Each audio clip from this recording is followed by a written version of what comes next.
You are marrying a janitor." My mother scoffed as she stared at the expensive cardstock in her hands. 56 invites sent. 0 RSVPs returned. My entire family boycotted my wedding. I walked down the aisle completely alone. Then my phone blew up after a guest posted a 15-second clip and captioned it, "Her groom is." I am Amani, 29 years old, and somehow still healing from wounds my family inflicted. As a successful commercial real estate appraiser, I built my own life and escaped their toxicity, but I still maintained occasional contact. That was my first mistake. Before I continue this story, let me know where you are watching from in the comments below. Hit like and subscribe if you have ever had to stand up to a family who underestimated your worth. Growing up in our affluent Atlanta suburb meant privilege to outsiders. But inside our sprawling colonial home, emotional coldness permeated every corner. The true breaking point happened during our traditional Sunday dinner. I had just handed my mother Vivian my wedding invitation. It was beautiful, letterpressed with gold foil, something I had spent weeks designing. She did not even open it all the way. The sharp, violent sound of ripping paper echoed across the mahogany table. She tore the heavy cardstock in half right through my name and the name of my fiancé, Julian. Then she dropped the pieces onto her china plate right next to her untouched food. "Are you completely out of your mind?" My mother Vivian asked, her voice dangerously quiet. "You intend to humiliate this family by marrying a toilet scrubber." I sat frozen, staring at the torn pieces of my invitation. I had expected pushback, maybe some snide remarks, but not this level of blatant cruelty. The rest of the table fell silent. My sister Sierra, the golden child of the family, took a slow sip of her wine. A satisfied smirk played on her perfectly painted lips. "He is not a janitor, Mother," I said, forcing my voice to remain steady. "I told you he works in commercial property maintenance. He owns his own business. A glorified maintenance man." My father Charles chimed in from the head of the table. He wiped his mouth with a crisp linen napkin, looking at me with the same deep disappointment he had worn since I was 18 years old. The first time we met him, he showed up to our country club in paint-splattered coveralls. He smelled like industrial solvent Amani.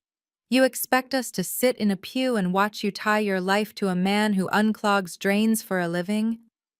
I clenched my hands under the table until my knuckles turned white. The incident my father was referring to happened several months ago. Julian had rushed straight from an emergency repair at one of the massive commercial buildings he managed, just to make it to my father's birthday lunch. He had apologized profusely for his work clothes, but my family had immediately written him off. In their world, a man wearing a blue-collar uniform was entirely invisible. They saw the paint, they saw the grease, and they stopped looking. They never bothered to ask what he actually owned. This disdain mirrored the day I rejected my law school acceptance. In my family, you were either a lawyer, a judge, or a failure.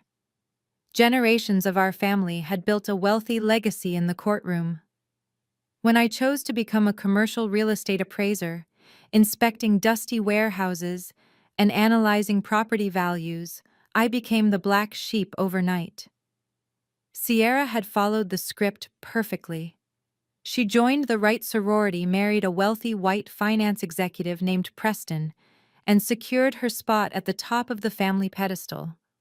I, on the other hand, was the constant embarrassment. I worked with my hands, I worked with dirt and concrete, and now I was marrying a man they believed did the exact same thing. You could have had anyone. Vivian continued, picking up her wine glass with a heavy sigh. "You are a beautiful girl, Amani. If you had just listened to us, you could be married to a partner at a law firm by now. Instead, you are bringing this disgrace into our circle. What will the people at the Oak Ridge Golf Club say about this? What will the board members think when they ask what my new son-in-law does for a living? Should I tell them he carries a mop and a bucket?" My chest tightened. The fact that she cared more about the gossip at her exclusive golf club than my happiness was a harsh reminder of who she truly was. They had always cared more about appearances than substance. You do not have to tell them anything. I replied, keeping my posture perfectly straight, despite the shaking in my hands. You just have to show up. It is my wedding. I am asking my family to be there to support me on the most important day of my life. Sierra let out a sharp, mocking laugh. Support you in ruining your life, no thanks. I am not sitting through some cheap backyard wedding just to watch you throw your potential away. Besides, my husband Preston is hosting some very important investors that weekend. We actually have a reputation to maintain in this city. The cruelty in her voice was casual and effortless. She did not even look at me as she dismissed me entirely. My mother nodded in agreement with Sierra, completely ignoring my presence. The rejection hung in the air, heavy and absolute. They were not just insulting Julian, they were punishing me for refusing to fit into their perfect, pristine mold. I looked around the table. Not one single person offered a word of defense. I slowly stood up and grabbed my purse. I looked down at the torn pieces of my wedding invitation. You will all deeply regret this. Before the weight of my words could even settle in the room, a slow, patronizing clap echoed from the other end of the dining table. It was Preston, my sister Sierra's husband. He leaned back in his custom-tailored chair, a smug grin plastered across his face. He reached into the inner pocket of his expensive Italian suit jacket and pulled out a sleek leather wallet. With a flick of his wrist, he tossed a small plastic card across the mahogany table. It slid over the polished wood and stopped right next to my torn invitation. It was a $50 Starbucks gift card. Consider this an early wedding present for you and your janitor, Preston said, his voice dripping with condescension. Since you two will probably be up early scrubbing toilets and mopping floors, you are going to need the caffeine. Maybe if he saves up his tips, he can buy you a nice mop bucket for your anniversary. Sierra giggled, covering her mouth with a manicured hand. My father, Charles, chuckled softly, nodding in approval at Preston's cruel joke. I did not blink. I just stared at the little green card on the table, feeling a strange sense of calm wash over me. Preston adjusted his silk tie and puffed out his chest, leaning forward as if he was about to deliver a profound sermon. You see, Amani, there are people in this world who actually build things, and people who clean up after them. Next weekend, while you are throwing your life away in some cheap backyard ceremony, I will be hosting the most important dinner of my entire career. I am securing a $50 million lifeline for my investment fund. My mother Vivian leaned forward, her eyes wide with admiration. Oh, Preston, tell her who it is. Tell her what real success looks like so she can finally understand the standard of this family. Preston smiled, looking at me as if I was a peasant standing before a king. I am meeting with Jay Vanguard. I am sure someone at your level has never heard the name, but in the world of high finance and commercial real estate, he is an absolute titan. He is a phantom billionaire. Nobody really knows what he looks like, but his holdings control half the commercial skyline on the East Coast. My firm has been courting his private trust for 6 months. When he signs that $50 million check on Saturday, it will secure my legacy and elevate this entire family to a tier you could never comprehend. I stared at Preston as a sudden wave of clarity hit me like a physical blow. It took every ounce of my willpower not to burst into laughter right then and there. My family was so blinded by their own elitism that they never bothered to learn the full name of the man I was marrying. To them, he was just Julian, the guy in the dirty coveralls. They had absolutely no idea that his full name was Julian Vanguard, the phantom billionaire, the titan of industry, the man Preston was currently begging for a lifeline. As a commercial real estate appraiser, I had access to industry whispers. I knew Preston's fund was bleeding money. He had made several reckless investments in overvalued tech startups, and his board of directors was breathing down his neck. He desperately needed Vanguard Holdings to bail him out. I suddenly remembered a conversation Julian and I had over breakfast a few weeks ago. He had laughed about a desperate mid-level investment firm that kept sending him extravagant gifts trying to buy a meeting. Julian had called the fund manager a pathetic fraud who inflated his property valuations. Julian was planning to reject the deal entirely, but he agreed to send a proxy to their wine tasting event just to formally decline the offer in person. Preston thought this dinner next Saturday was his saving grace. He had no idea he was preparing a feast for his own executioner. Sierra reached over and placed her hand on Preston's arm, looking at him with pure adoration. Preston has been working so hard for this, Amani. This is what a real provider looks like. He operates in rooms you and your little maintenance man could never even dream of entering. You should really take notes, but I suppose it is too late for you now. I looked at the Starbucks gift card sitting on the table. I did not pick it up. Instead, I met Preston's gaze. His pale blue eyes were filled with an unearned sense of superiority. He truly believed he was the smartest man in the room. He believed his white-collar prestige made him untouchable. You are right, Preston, I said, my voice completely devoid of emotion. There are people who build empires, and there are people who just pretend to. I hope your dinner with Mr. Vanguard goes exactly the way you deserve. Preston scoffed, picking up his wine glass, taking an arrogant sip. Oh, it will. He is sending a senior representative to my wine tasting event on the very day of your wedding. It is a shame you will miss it, but I suppose you will be busy exchanging plastic rings in the dirt. I looked at my parents sitting there in their designer clothes. They were beaming at Preston, completely mesmerized by the illusion of his wealth. They had traded their own flesh and blood for the proximity to power. They were willing to boycott my wedding, the most sacred day of my life, just to play host to Preston's desperate networking event. They thought they were choosing the winning side. I slowly zipped up my purse, feeling the last remaining threads of attachment to these people snap. I looked at each of them one by one. My mother Vivian, with her harsh, judgmental eyes. My father Charles, with his quiet, cowardly complicity. My sister Sierra, drowning in her own vanity. And Preston, the arrogant fraud who thought he held the keys to the kingdom. The room grew unnervingly quiet as I prepared to leave. My tone was not angry. It was absolute. You chose to tear up my invitation. You chose to mock the man I love. You chose to prioritize a business deal over my wedding. I will not cry over this, and I will not beg you to attend. But when the dust settles and you finally realize exactly who you threw away, do not come knocking on my door. Because there will be absolutely nothing left for you. I turned on my heel and walked out of the formal dining room. I did not look back.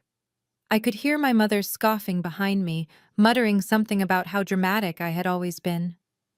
I heard Preston laugh again, a hollow, arrogant sound that echoed down the hallway. I walked out the heavy front doors of my childhood home and stepped into the cool night air. The heavy burden of seeking their approval, a weight I had carried for 29 years, suddenly lifted from my shoulders entirely. I walked to my car parked in the circular driveway. The gravel crunched under my heels. The cool night air felt refreshing against my heated skin. I unlocked my door and slid into the driver's seat. Before I could even start the engine, my phone screen lit up in the cup holder. It was a notification from the extended family group chat. The chat had 56 members, including every aunt, uncle, and cousin who had ever benefited from my father Charles and his deep pockets. I picked up the phone. There was a long paragraph sent by my father. He did not waste a single second after I walked out the door. The message was a masterclass in manipulation. He wrote that the family was honored to host an exclusive wine tasting event at the Oak Ridge Golf Club to secure a monumental partnership with Vanguard Holdings. He emphasized that this event was critical for the financial future and legacy of the entire family. Then came the ultimate betrayal. He wrote that while Amani is having a small informal ceremony on the same day he and Vivian would be dedicating their time to Preston's event, he formally invited the entire extended family to join them at the country club instead of my wedding, promising them an evening of elite networking and open bar access that would benefit their own careers. He framed it as a choice between supporting the family's legacy or indulging my stubborn rebellion. He knew exactly what he was doing. My father controlled the trust funds. He paid for my cousin's college tuitions. He loaned money to my uncles for their failing businesses. He held the puppet strings of our entire bloodline, and he had just pulled them all at once to ensure I would be completely alone on my wedding day. I sat in the silence of my car and watched the screen. For a few agonizing minutes, there was no response. I held my breath foolishly, hoping that at least one person would stand up to him. Maybe my Aunt Clara, who used to bake me cookies when my mother ignored me.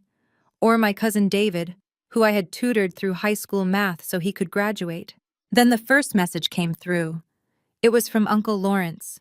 He wrote congratulations to Preston and said he would absolutely be at the golf club to support the family. 2 seconds later, the digital RSVP notification from my wedding website popped up at the top of my screen. Uncle Lawrence has declined your invitation. It was like a dam breaking. The group chat erupted with a flood of congratulatory messages for Preston and my parents. They shamelessly fawned over the mention of Vanguard Holdings. Every single one of them wanted a piece of the billionaire pie. They wanted to rub shoulders with the senior representative Preston had promised. They saw an opportunity to elevate their own status, and they trampled right over my wedding to get to it. My phone vibrated violently as the wedding website notifications poured in. Aunt Clara has declined your invitation. Cousin David has declined your invitation. Aunt Beatrice declined. Uncle Robert declined. It was a relentless digital firing squad. Every buzz of the phone was another family member choosing my father's money over my milestone. I scrolled through the messages, reading their pathetic excuses. Some claimed they had sudden scheduling conflicts. Others did not even bother to lie, simply stating they would see everyone at Oak Ridge. Not a single person reached out to me privately to apologize. Not one person questioned why my own parents were boycotting their daughter's wedding. They just fell in line exactly as my father commanded. The cruelty was so complete and systematic that it felt surreal. I sat there and watched the RSVP count on my wedding dashboard drop in real time. 40 attending, 30 attending, 15 attending. The numbers plummeted faster than I could process. These were people I had known my entire life. People who had smiled in my face and hugged me at Thanksgiving.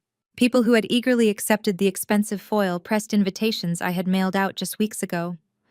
Within 20 minutes, the massacre was over. The dashboard updated one final time. 0 attending. All 56 relatives had officially dropped out. I was entirely isolated. My family had effectively excommunicated me via text message, all for the chance to drink free wine and beg for scraps from a billionaire they had never even met. My chest heaved as the reality of my situation set in. I was going to walk down the aisle alone. There would be no father to give me away, no mother to help me with my veil, no sister to stand by my side, no aunts to cry happy tears from the front row. I had no one left. A single tear escaped and rolled down my cheek. I quickly wiped it away. That would be the last tear I ever shed for these people. The pain in my chest slowly hardened into something entirely different. It turned into a cold, sharp resolve. They had made their choice. They had drawn the battle lines and placed their bets on Preston and his crumbling empire. They had chosen to worship the name Vanguard without ever realizing that the man they were bowing down to was the very man they had just called a toilet scrubber. My father thought he had delivered a death blow to my spirit. He thought he had put me in my place and reminded me of my insignificance. He had no idea that he had just handed me the match to burn his entire fake kingdom to the ground. I unlocked my phone and opened my text thread with Julian. I typed a simple message. "It is just you and me now. Everyone cancelled." Julian's reply came almost instantly. "Then it will be the most perfect day of my life.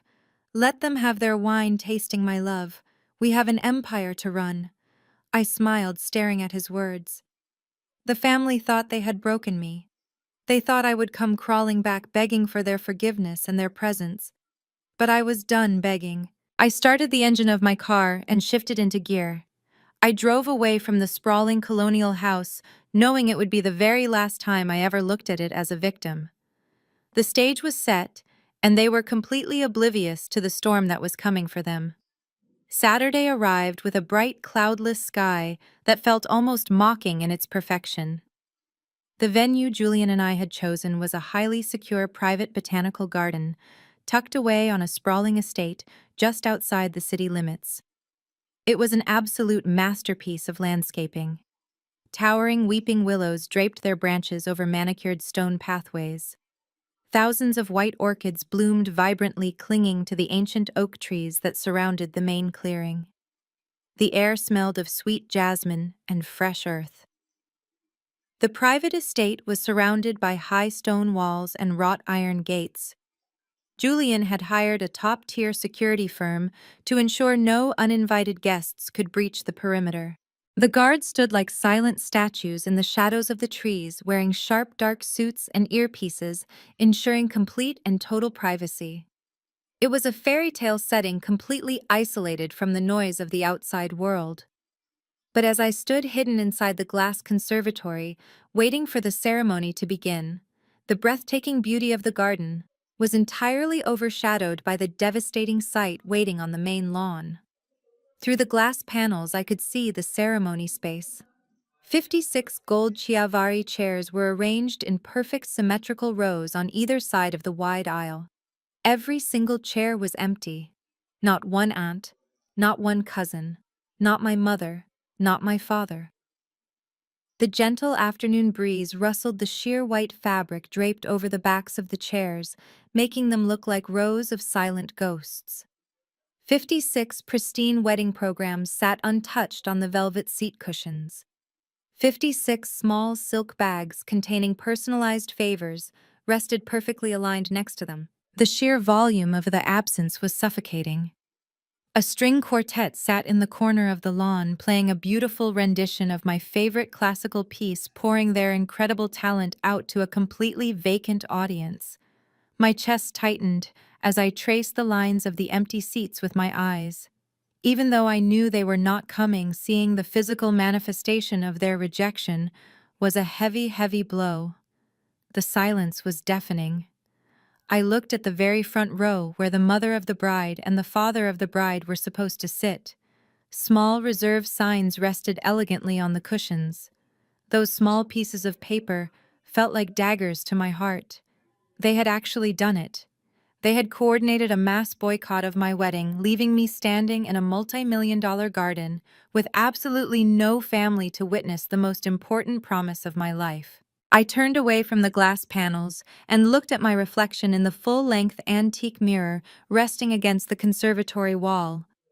My custom silk gown fit perfectly, hugging my frame before cascading into a long, elegant train. As I stared at my own face, a sharp, bitter memory flashed through my mind. I was 22 years old, standing on the sunlit lawn of my university, holding my college diploma in my hands. I had just graduated magna cum laude with a degree in real estate finance. I was looking around desperately through the massive crowd of cheering families trying to find my parents. I finally spotted them walking briskly toward the parking lot away from the ceremony. I ran across the grass in my heavy cap and gown, calling out to them. When I finally caught up, breathless and smiling, my mother did not even look at my diploma. She was busy rubbing Sierra's back. Sierra had a minor headache from a sorority party she attended the night before, and she was complaining loudly that the sun was too bright. My father opened the door of his luxury sedan and told me they had to leave immediately so Sierra could rest in the air conditioning. He handed me a crumpled $20 bill, told me to catch a cab back to my apartment, and drove away. He left me standing completely alone on the grass, clutching my degree, while all the other families took photos and celebrated around me. They had always walked away from me. They had always chosen Sierra. They had always made it abundantly clear that my milestones did not matter if they slightly inconvenienced the golden child. I took a deep, steadying breath and smoothed the intricate beading on the front of my gown. That scared 22-year-old girl standing on the campus lawn was gone. I was 29 now, and I was no longer waiting for a cab that my father threw $20 at. I was about to walk down an aisle built by a man who saw my infinite worth, when my own bloodline treated me like a burden. The wedding planner, a kind woman named Claire, stepped into the conservatory. She had tears pooling in her eyes, having realized an hour ago that nobody was showing up from my side of the guest list. She gently touched my arm and asked in a soft whisper if I wanted to delay the start time for a few more minutes, just in case someone was running late. I shook my head. I told her to cue the music. I did not want to wait another second for people who were never going to arrive. I reached up and pulled my sheer veil over my face. I grabbed my large bouquet of white calla lilies, holding them firmly with both hands to stop my fingers from trembling. The heavy glass doors of the conservatory opened. The warm afternoon breeze caught the edge of my veil, lifting it slightly. The string quartet smoothly transitioned into the processional march. I stepped out onto the stone pathway. The bright sunlight caught the pearls on my bodice, making them shimmer. I did not look down. I did not let my shoulders slump. I locked my knees and forced myself to take the first step and then the next.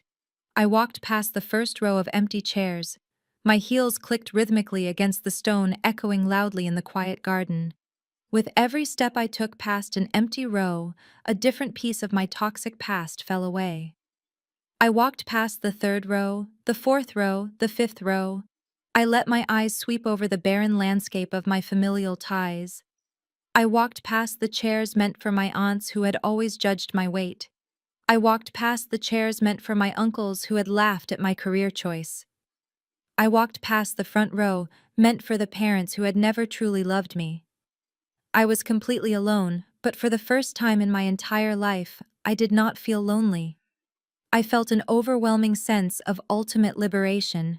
The ghost sitting in those empty gold chairs could no longer hurt me. I was walking through the graveyard of my family expectations, and I was coming out alive and victorious on the other side. I lifted my chin higher. I refused to let the empty seats define this beautiful moment. This was not a funeral for my family. This was the birth of my own empire. As I neared the end of the stone pathway, the massive floral arch came into full view. I kept my eyes fixed straight ahead, entirely focused on the future waiting for me. I reached the end of the stone pathway and stepped onto the raised marble platform beneath the floral arch. Julian was waiting for me. He took my hands in his, and the warmth of his touch instantly melted away the last lingering chill of my family's absence. He did not look like the maintenance man my parents had so viciously mocked. He was wearing a midnight blue bespoke tuxedo that fit his broad shoulders flawlessly. His posture was commanding yet completely at ease. He looked at me with an intensity that made the entire world fade away. There was no pity in his eyes as he glanced at the 56 empty chairs behind me. There was only deep burning admiration for the woman who had the strength to walk past them. I turned my attention to the small group of people standing on Julian's side of the altar. Because my family had entirely boycotted the wedding, Julian had asked his closest confidants to stand as our witnesses. I had met them briefly during our engagement, but seeing them standing here in the flesh suddenly added a staggering layer of reality to the life I was about to enter. The man holding the leather-bound vow book preparing to officiate our ceremony was not a local pastor. It was the mayor of Atlanta. He offered me a warm, respectful nod. Next to him stood two men serving as Julian's groomsmen. One was the founder of a global tech conglomerate whose software powered half the financial institutions in the country. The other was the managing director of an international hedge fund that routinely moved billions of dollars across overseas markets. These were men who graced the covers of elite financial magazines. These were the titans of industry that my brother-in-law Preston spent his entire life desperately trying to emulate. Yet here they were, standing quietly in a private garden, deferring completely to Julian. The way they looked at my soon-to-be husband spoke volumes. There was no casual arrogance. There was absolute reverence. They knew exactly who Julian Vanguard was. They knew the empire he had built from the ground up, and they respected him not just as a billionaire, but as a visionary who commanded loyalty without ever having to demand it. The mayor stepped forward and began the ceremony. His voice was rich and grounding, echoing softly through the quiet garden. He spoke about the rare kind of partnership that is built on mutual respect rather than convenience. He spoke about the courage it takes to choose love over societal expectations. I listened to his words feeling a profound sense of validation. My family had spent my entire life telling me I was making the wrong choices. They told me I was foolish for inspecting properties instead of studying law. They told me I was throwing my life away by marrying a blue-collar worker. But standing here surrounded by the most powerful men in the city, I realized my instincts had always been flawless. I had recognized Julian's brilliance when he was covered in paint and drywall dust. I saw his soul before I ever saw his bank account. Julian squeezed my hands, drawing my attention back to his face. It was time for our vows. We had chosen to write our own. He did not pull out a piece of paper. He just looked directly into my eyes. His voice was steady and deep, carrying a promise that I knew would outlast time itself. He told me that he had spent his life building foundations for skyscrapers, but none of it mattered until he found the woman who could be the foundation of his life. He looked at the empty lawn behind me and then looked back at me. He promised that I would never have to walk alone again. He promised that he would spend every day of his life ensuring that anyone who ever made me feel like an option would have to answer to him. He did not promise me a fairy tale. He promised me an empire built on truth and unyielding loyalty. Tears pricked my eyes, but they were tears of overwhelming joy. When it was my turn, I promised to stand by his side in the boardrooms and in the dirt. I promised to honor the man he was and the man he was becoming. I promised to protect our peace against anyone who tried to disrupt it, regardless of their bloodline. The mayor smiled warmly as we exchanged rings. They were not the cheap plastic rings Preston had joked about. Julian's ring to me was a flawless custom-cut diamond surrounded by rare sapphires. My ring to him was a solid band of platinum forged to withstand anything. The mayor pronounced us husband and wife. Julian pulled me in and kissed me. The small group of billionaires erupted into genuine applause, their cheers filling the quiet garden. As we turned to walk back down the aisle together, the string quartet began to play an upbeat, triumphant melody. Julian wrapped his arm tightly around my waist, pulling me close. We walked past the rows of empty gold chairs, but this time I did not even glance at them. The void my family left behind was no longer a wound. It was simply empty space that had already been filled by a man who possessed more integrity and power in his little finger than my entire bloodline combined. We reached the end of the aisle and walked toward the private reception tent set up near the edge of the estate. The tech billionaire who had stood as Julian's best man clapped him on the shoulder, handing him a glass of vintage champagne. He raised his own glass toward me, welcoming me into the family. He then pulled out his phone with a wide grin, capturing a short video of Julian and me, toasting with our champagne. He tapped his screen a few times, posting the short clip to his private professional network before sliding the phone back into his tailored pocket. Inside the luxurious tent, the lighting was soft and warm. Crystal chandeliers hung from the draped ceiling, illuminating long tables adorned with white orchids and burning candles. The catering staff moved silently, offering exquisite appetizers. It was an intimate gathering, but the concentration of wealth and influence in that single tent was staggering.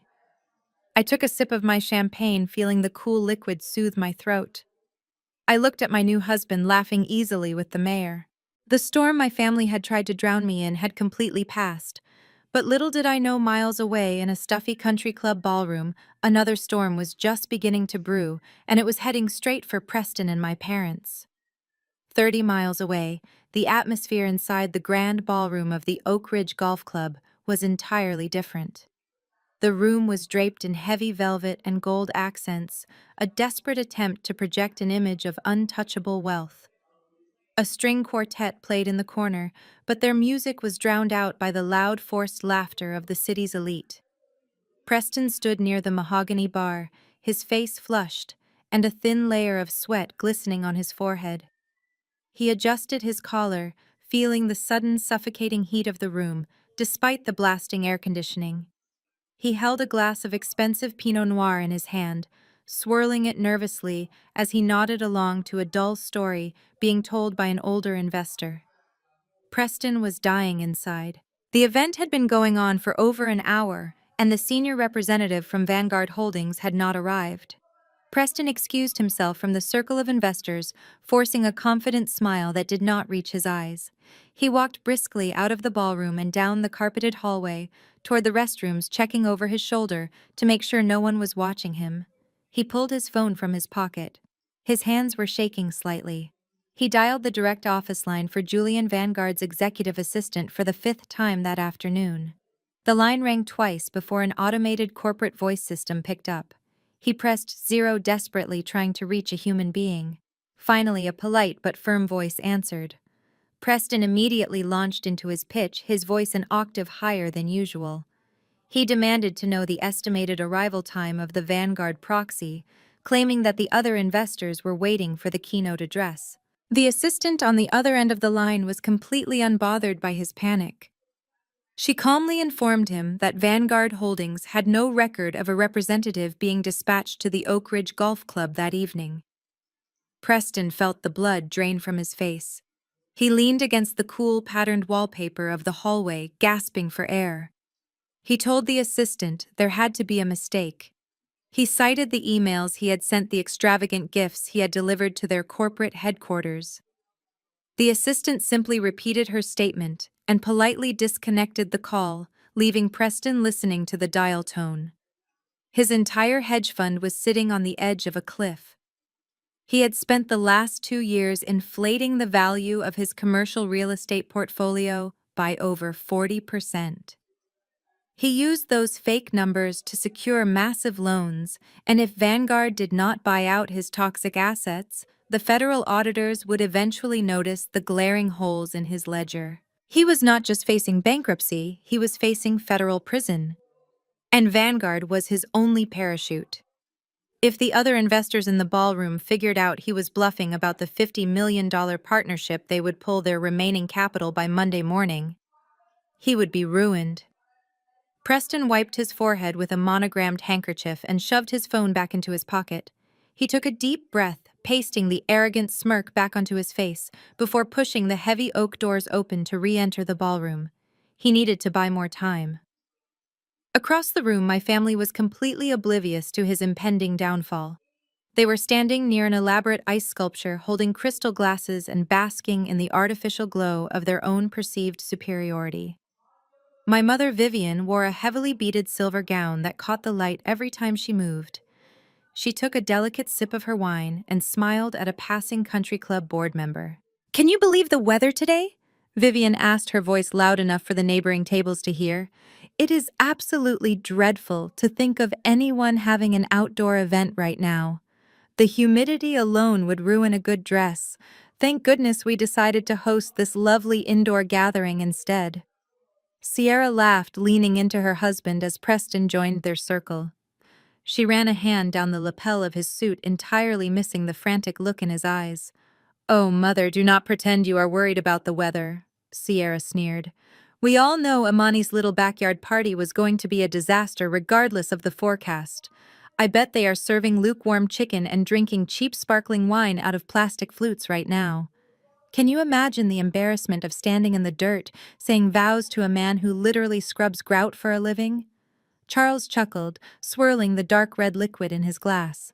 He puffed his chest out, looking around the extravagant ballroom with deep satisfaction. "It is a lesson she had to learn the hard way," Charles said, his tone dripping with patriarchal arrogance. "I told her from the beginning that this family has standards. We build relationships with people who matter. Look around this room. We have the top financial minds in the state right here. We do not lower ourselves to accommodate a blue-collar fantasy. When she finally wakes up and realizes what she threw away, we will be the ones laughing." Vivian nodded in agreement, completely satisfied with the narrative she had spun for her friends. She had spent the entire evening telling the wives of the board members that Amani was simply going through a rebellious phase. She claimed the groom was a humble charity case that Amani felt sorry for. It was a masterful spin designed to make the family look magnanimous while entirely erasing Julian's actual existence. She cared more about protecting her reputation among the country club wives than she did about the fact that her daughter was walking down an aisle completely alone. Preston stood beside them, his jaw clenched tight. A prominent venture capitalist approached their circle, clapping Preston heavily on the shoulder. The older man looked around the room, raising an eyebrow. "So, Preston, where is this mystery representative you promised us?" the man asked, his voice booming over the background music. "You have been dangling the Vanguard name all month. I cleared my Saturday schedule for this. We are all waiting to see if this $50 million injection is real or just another one of your tall tales." Preston forced a booming laugh that sounded hollow and unnatural. "Oh, you know how these billionaires operate?" Preston lied smoothly. "They run on their own schedules. His office assured me he is on his way. Just enjoy the open bar and the caviar.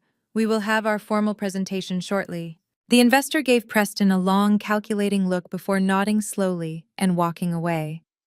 Preston swallowed hard, his throat completely dry. He looked at Sierra, who was still smiling vacantly, and then at Charles, who was busy trying to catch the attention of a local politician. They were completely useless to him. They were empty vessels of vanity playing dress-up in a world they did not actually control. Preston knew he was out of time. He reached into his pocket to check his phone one more time, praying for a miracle. He had no idea that the miracle he was begging for was currently putting a wedding ring on the finger of the woman his family had just thrown away.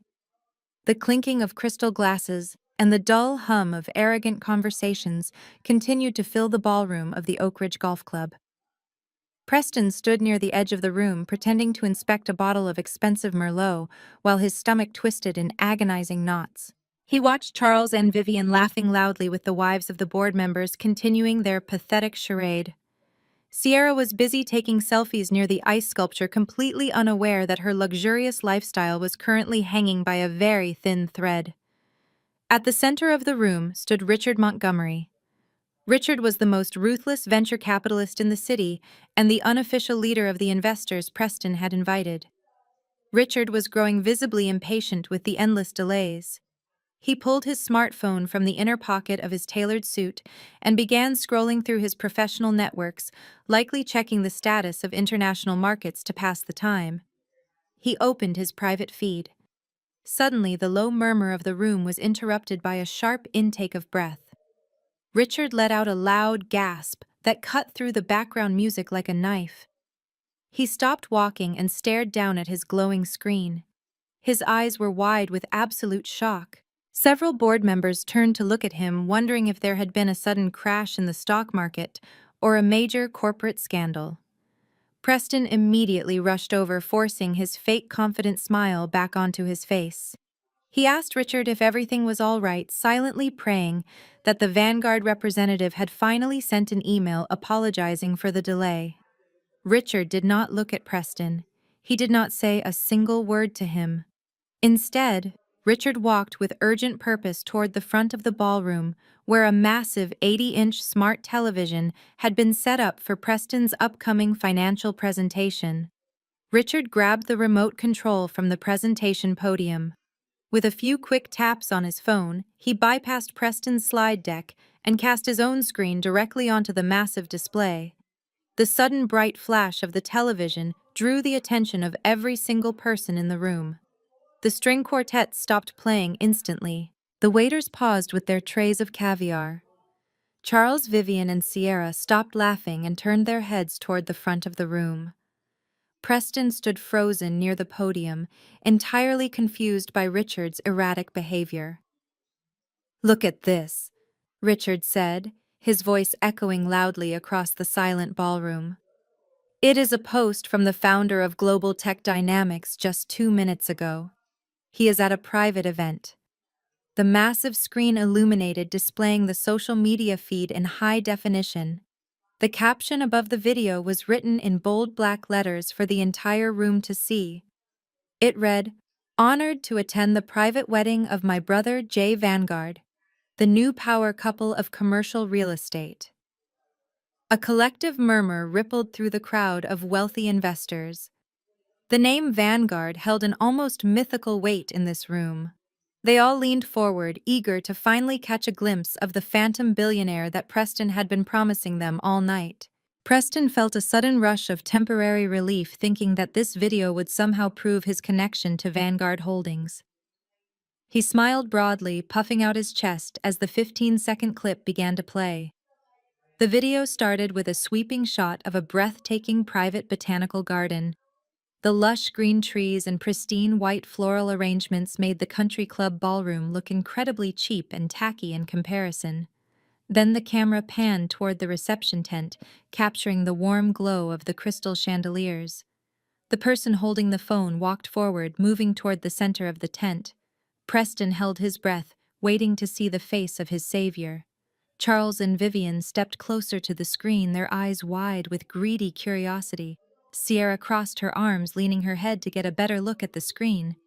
The camera finally focused on the groom. He was standing near a beautifully decorated table holding a glass of vintage champagne. He was wearing a flawless midnight blue custom tuxedo that radiated pure power and authority. He turned slightly toward the camera, offering a relaxed, confident smile. He raised his glass in a toast.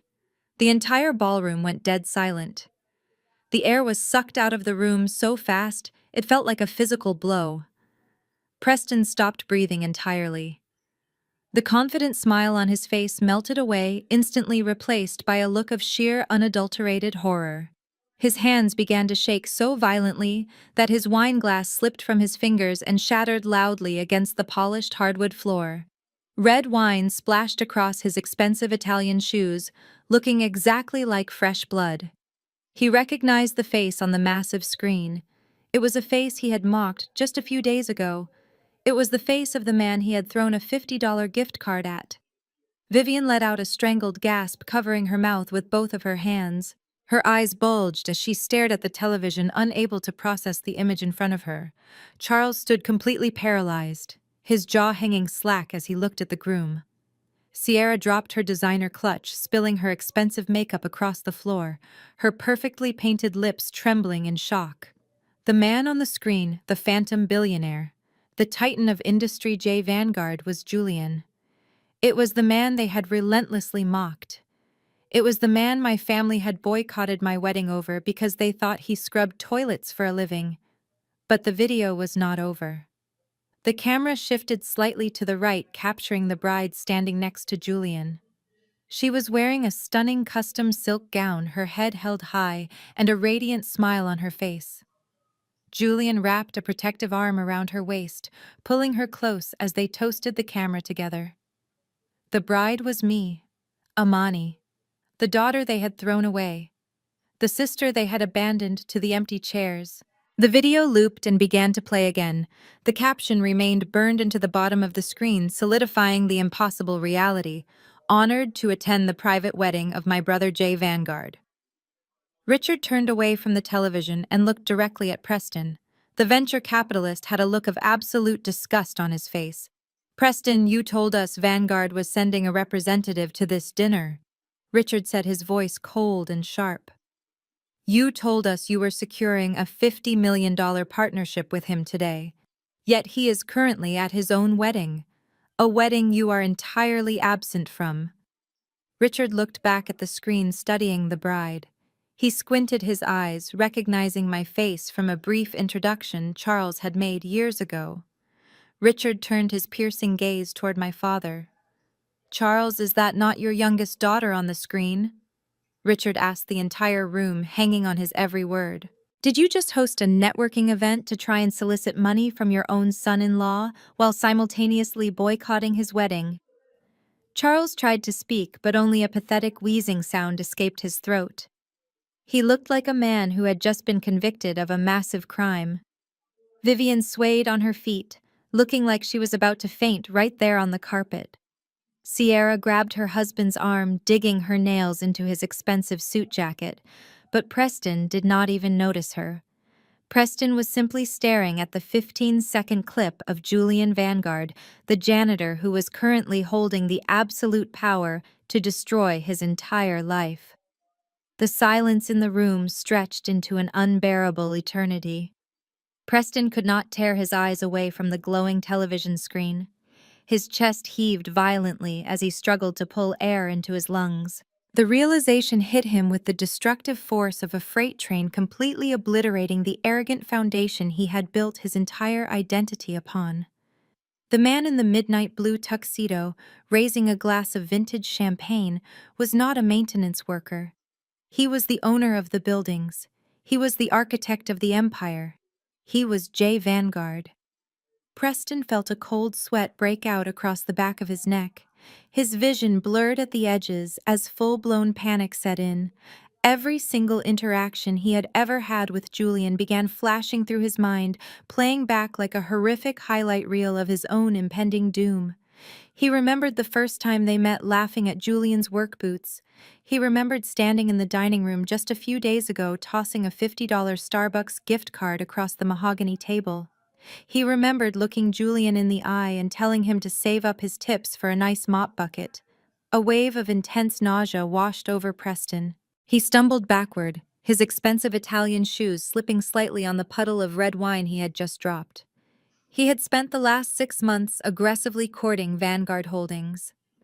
He had sent perfectly tailored emails, shipped crates of imported scotch to the corporate office, and begged for a 5-minute phone call. And all the while, the man he was begging for salvation was sitting at his father-in-law's dining table eating Sunday dinner, while Preston relentlessly mocked him.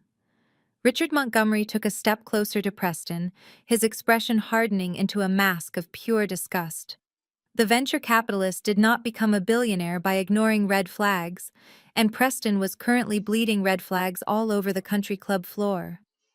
"You lied to us," Richard said, his voice low and dangerous. "You stood here all night pouring our wine and shaking our hands, promising us that Vanguard was reviewing your portfolio. You claimed you were on the verge of closing a $50 million capital injection with a man who your own family just boycotted. If you do not even know what Jay Vanguard looks like, then your entire pitch is a complete fabrication." Preston opened his mouth to speak, but his throat was painfully dry. He raised his shaking hands, palms facing outward in a pathetic gesture of surrender. "Richard, listen to me," Preston stammered, his voice cracking under the intense pressure. "It is a misunderstanding. The family dynamics are complicated, but the deal, the numbers, they are all real. I just need to speak with him. I can fix this." "You cannot fix anything," Richard snapped, cutting him off entirely. The other investors in the room began murmuring among themselves, pulling out their phones to text their financial advisors. The illusion of Preston's success was evaporating in real time. "If Vanguard is not backing your fund, then your property valuations are completely baseless," Richard continued, ruthlessly dissecting Preston's fraud in front of everyone. "I am pulling my capital first thing Monday morning, and I will make sure every single person in this room does the exact same thing." "No, please, Richard, you cannot do that," Preston begged, his voice rising to a frantic pitch. "If you pull out, the fund will collapse. The SEC will start asking questions. I will lose everything. You should have thought about that before you tried to con a room full of veterans," Richard replied coldly. He turned his back on Preston, adjusting his suit jacket. "We are done here." Richard signaled to his wife, and the two of them walked straight toward the heavy oak doors of the ballroom. Seeing the most powerful man in the room leave was the final nail in the coffin. The rest of the investors immediately followed suit. They set their crystal wine glasses down on the tables, abandoning the expensive caviar and the open bar. They walked past Preston, refusing to even look at him. The mass exodus was swift and brutal. Sierra finally snapped out of her paralyzed state. She lunged forward, grabbing Preston's arm, her perfectly manicured nails digging into his expensive jacket. "Preston? What is going on?" she shrieked, her voice echoing loudly in the rapidly emptying room. "What does Richard mean the fund will collapse? Tell them to stay. Do something." Preston violently yanked his arm away from her grasp. "Shut up, Sierra," he hissed, his face pale and slick with sweat. "Just shut up for 1 second. I cannot think." Charles marched over, his face flushed with a mixture of anger and profound embarrassment. The country club board members and their wives were whispering excitedly among themselves, relishing the spectacular downfall of the family that always acted so superior. Charles grabbed Preston's shoulder, his grip tight and unforgiving. "You told me this event was a guaranteed success," Charles demanded, his voice trembling. "You told me the Vanguard proxy was coming. You made me alienate my own daughter on her wedding day for a business deal that does not even exist. You have made a mockery of this family." Preston spun around, swatting his father-in-law's hand away. "Do not pretend you care about Amani now, you hypocrite," Preston yelled, completely losing whatever remaining shred of composure he had. "You hated Julian just as much as I did. You called him a toilet scrubber. You are the one who told the entire extended family to boycott the wedding. Do not try to pin this on me when you were the one holding the match." Vivian let out a loud sob, pressing her hands to her face. "Oh my God," she wailed, her carefully constructed socialite persona completely shattering. "The board members are watching us. The entire club is going to know about this. We are ruined." "We are. Amani is married to a billionaire, and we are standing here looking like absolute fools." Preston pressed the heels of his hands against his eyes, trying to stop the room from spinning. The walls of the ballroom felt like they were closing in on him. He was suffocating. He needed $50 million to cover up his fraudulent investments, and the only man on the planet who could give it to him was currently celebrating his marriage to the woman Preston had spent years degrading. Preston dropped his hands and looked wildly around the empty space. The investors were gone. The networking event was officially dead. There was only one desperate, insane option left. He had to go to the wedding. He had to find Julian Vanguard, look him in the eye, and beg for his life. He had to drag this entire pathetic family with him to prove how sorry they were. It was a suicide mission of the ego, but Preston had absolutely nothing left to lose.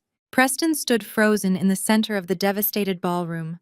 His mind raced, trying to calculate an impossible way out of the wreckage. Sierra stepped in front of him, waving her hands wildly to break his trance. She refused to accept the reality that had just played out on the massive screen. "There is no way that is real," Sierra said, her voice shaking with desperate denial. "Amani is lying. She probably hired some high-end production company to make that video. She just wants to humiliate us because we did not go to her stupid wedding. Think about it, Preston. Julian is a maintenance worker. He works in the dirt. He is not a billionaire. It is a pathetic prank." Vivian nodded eagerly, latching onto Sierra's delusion like a drowning woman grabbing a life raft. "Yes, that has to be it," Vivian agreed, smoothing the front of her beaded silver gown with trembling hands. "Amani has always been deeply jealous of you, Sierra. She knew how important this networking event was for Preston and our family. She fabricated that entire video just to scare off your investors and ruin our reputation. I am going to call her right now and put an end to this childish nonsense. We will threaten her with a defamation lawsuit if she does not take that post down immediately." Vivian dug into her expensive designer clutch and pulled out her phone. Her fingers slipped twice against the glass screen because she was sweating so profusely. The remaining country club board members and local politicians who had not fled with the venture capitalists were still lingering near the edges of the room. They were watching the family with intense scrutiny. They had heard Charles bragging all evening about how they were purposely ignoring Amani's wedding to teach her a lesson. Now they were watching the matriarch of the family scramble to do damage control. Vivian found Amani's contact and pressed the call button. She tapped the speaker icon so Charles and Preston could hear Amani admit to the prank. The phone dialed out, sending a hollow ringing sound into the quiet ballroom. Vivian forced a stern, authoritative expression onto her face, preparing to scold her daughter, just like she had done for 29 years. The ringing stopped abruptly. A cold, automated voice echoed from the small speaker. "The number you have reached is unavailable." Vivian blinked, staring down at the screen in confusion. She pressed end and dialed the number again. The same automated message played immediately. "The number you have reached is unavailable. She blocked you." Charles whispered, his face draining of whatever color it had left. He realized the terrifying finality of that automated voice. My father was a man who believed money and status could fix any mistake, but you cannot buy access to someone who has completely severed the connection. She actually blocked your number, Vivian. Let me try, Sierra snapped, pulling out her own phone. She quickly found Amani's name and dialed. The automated voice played again. Sierra let out a frustrated shriek and tried texting her. The message immediately bounced back with a red error icon. She blocked me too. Sierra cried out, her voice cracking with genuine panic. Why would she block us if it was just a prank? Preston, you have to call her. She does not have your number blocked. Preston looked at his wife with eyes completely devoid of hope. He slowly pulled his phone from his pocket and opened his messages. He did not need to call to know the truth. He opened the social media app and refreshed the feed. The video was still there. It already had thousands of likes and comments from the most powerful executives on the East Coast. Every single comment congratulated Jay Vanguard on his marriage. Prominent senators, tech founders, and real estate magnates were all publicly validating the identity of the man in the midnight blue tuxedo. It was not a prank. It was the absolute, undeniable truth. He is real, Preston said, his voice barely above a hollow whisper. It is him, Sierra. The man I threw a gift card at is Jay Vanguard. The man you called a toilet scrubber owns the building my firm operates in. He owns the banks that hold our mortgages. He owns everything. The words hung in the air, heavy and suffocating. The wealthy wives of the country club board members who had been standing nearby heard every single word. The pieces finally snapped together in their minds. Mrs. Kensington, a prominent socialite who Vivian had spent the entire evening trying to impress, stepped forward. Her expression was a mixture of absolute shock and profound disgust. "You boycotted his wedding," Mrs. Kensington asked, her voice cutting through the silence. "Vivian, you spent the last 3 hours telling us your daughter was marrying a dangerous charity case. You told us you were protecting your family legacy by refusing to attend. But the truth is, you were just too blind to see who he really was. You abandoned your own daughter on her wedding day because he wore work clothes." Vivian stammered, taking a step toward Mrs. Kensington with her hands raised in a pleading gesture. "No, Eleanor, you do not understand," Vivian begged, dropping the facade entirely. "We did not know. He tricked us. He never told us his real name. We thought he was just a common laborer." "That makes it infinitely worse," Mrs. Kensington replied coldly, taking a step back as if Vivian's presence was contagious. "You judged a man by his coveralls and threw your own child away for a networking event. It is the most repulsive display of greed I have ever witnessed, and it backfired on you spectacularly. Your family is a total disgrace." Mrs. Kensington turned to her husband and signaled for them to leave. The other board members and local politicians did not need any further prompting. They set their drinks down and headed for the heavy oak doors. They wanted absolutely nothing to do with a family that had just publicly humiliated the most powerful real estate tycoon in the city. To associate with Charles and Preston now would be professional suicide. Vivian watched them walk away, her chest heaving as the social standing she worshipped crumbled to dust. She let out a loud, dramatic wail and collapsed into a nearby chair, sobbing uncontrollably into her hands. Charles stood frozen, staring at the empty doorway, realizing his country club membership and his pristine reputation were gone forever. Preston could not care less about their social standing. He only cared about the federal auditors waiting for him on Monday morning. He grabbed Sierra by the arm and yanked her toward him. "We are leaving right now," Preston ordered, his eyes wild with desperation. "We are going to that botanical garden." Sierra looked at him like he was insane. "Preston? We cannot go there," she cried, struggling against his grip. "We canceled our RSVPs." We laughed in her face. "The security will not even let us in. I do not care if I have to climb the stone walls," Preston roared, his voice shaking the crystal glasses left on the tables. "My fund is dead. I am going to prison if Vanguard does not sign that paperwork. We are going to drive to that wedding. We are going to find Amani, and we are going to beg on our hands and knees until she forgives us. Tell your parents to get in the car right now, or I swear to God I will leave you all behind to rot." Preston released her arm and stormed out of the empty ballroom. Sierra wiped her ruined makeup and rushed to pull her sobbing mother out of the chair. The delusion was officially over. The nightmare had begun. As Sierra and Preston disappeared down the carpeted hallway, Charles stood completely frozen. He looked at the shattered glass and the spilled wine staining the expensive floorboards. Vivian was still slumped in the chair, crying into her hands. Before Charles could even process the magnitude of their public humiliation, a sharp, buzzing sound broke the heavy silence. It was his cell phone vibrating violently in the breast pocket of his suit. Charles slowly reached into his pocket. His hands were numb. He pulled out the phone and looked at the glowing screen. It was his older brother, Lawrence. Lawrence was the very first person who had agreed to boycott the wedding in the family group chat just a few days ago. Charles swiped the screen to answer, expecting his brother to offer some sort of comfort or advice. He brought the phone to his ear. "Have you lost your absolute mind, Charles?" Lawrence screamed through the speaker. His voice was so loud and filled with such raw fury that Charles actually had to pull the phone away from his ear. Vivian stopped crying for a moment, looking up with red, puffy eyes. "Lawrence, please calm down." Charles started trying to use his usual authoritative tone. "We are dealing with a crisis right now." "You are dealing with a crisis," Lawrence roared, cutting him off completely. "Do you have any idea what you just did to this family? My logistics company has been struggling for 2 years. I have been trying to get a meeting with Vanguard Holdings since January to secure a shipping contract that would save my business. And you knew this, Charles. You knew how desperate I was."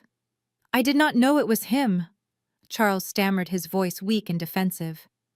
"He told us his name was Julian. He was wearing work boots, Lawrence. How was I supposed to know?" "Because he is your son-in-law, you arrogant fool," Lawrence yelled. "You were so busy judging him for wearing coveralls that you did not even bother to learn his last name. You manipulated the entire family into boycotting the wedding of the most powerful real estate mogul on the East Coast. Do you realize who was at that wedding? The mayor was there. The founder of Global Tech Dynamics was his best man. If I had been sitting in one of those chairs, I could have networked with people who could change my life in a single evening. Instead, I am sitting in my living room because you told me to support Preston's pathetic fraud of a hedge fund." Charles swallowed hard, feeling a massive knot form in his stomach. "Lawrence, you are my brother. You need to stand by me," Charles pleaded. "I do not need to do anything for you ever again," Lawrence spat back. "Amani blocked my number. She blocked all of us. Because of your pathetic obsession with country club status, you made the entire bloodline look like gold-digging hypocrites to a billionaire. Do not ever call me again." The line went dead. Charles stared at the screen in pure shock. Before he could even put the phone down, it started ringing again.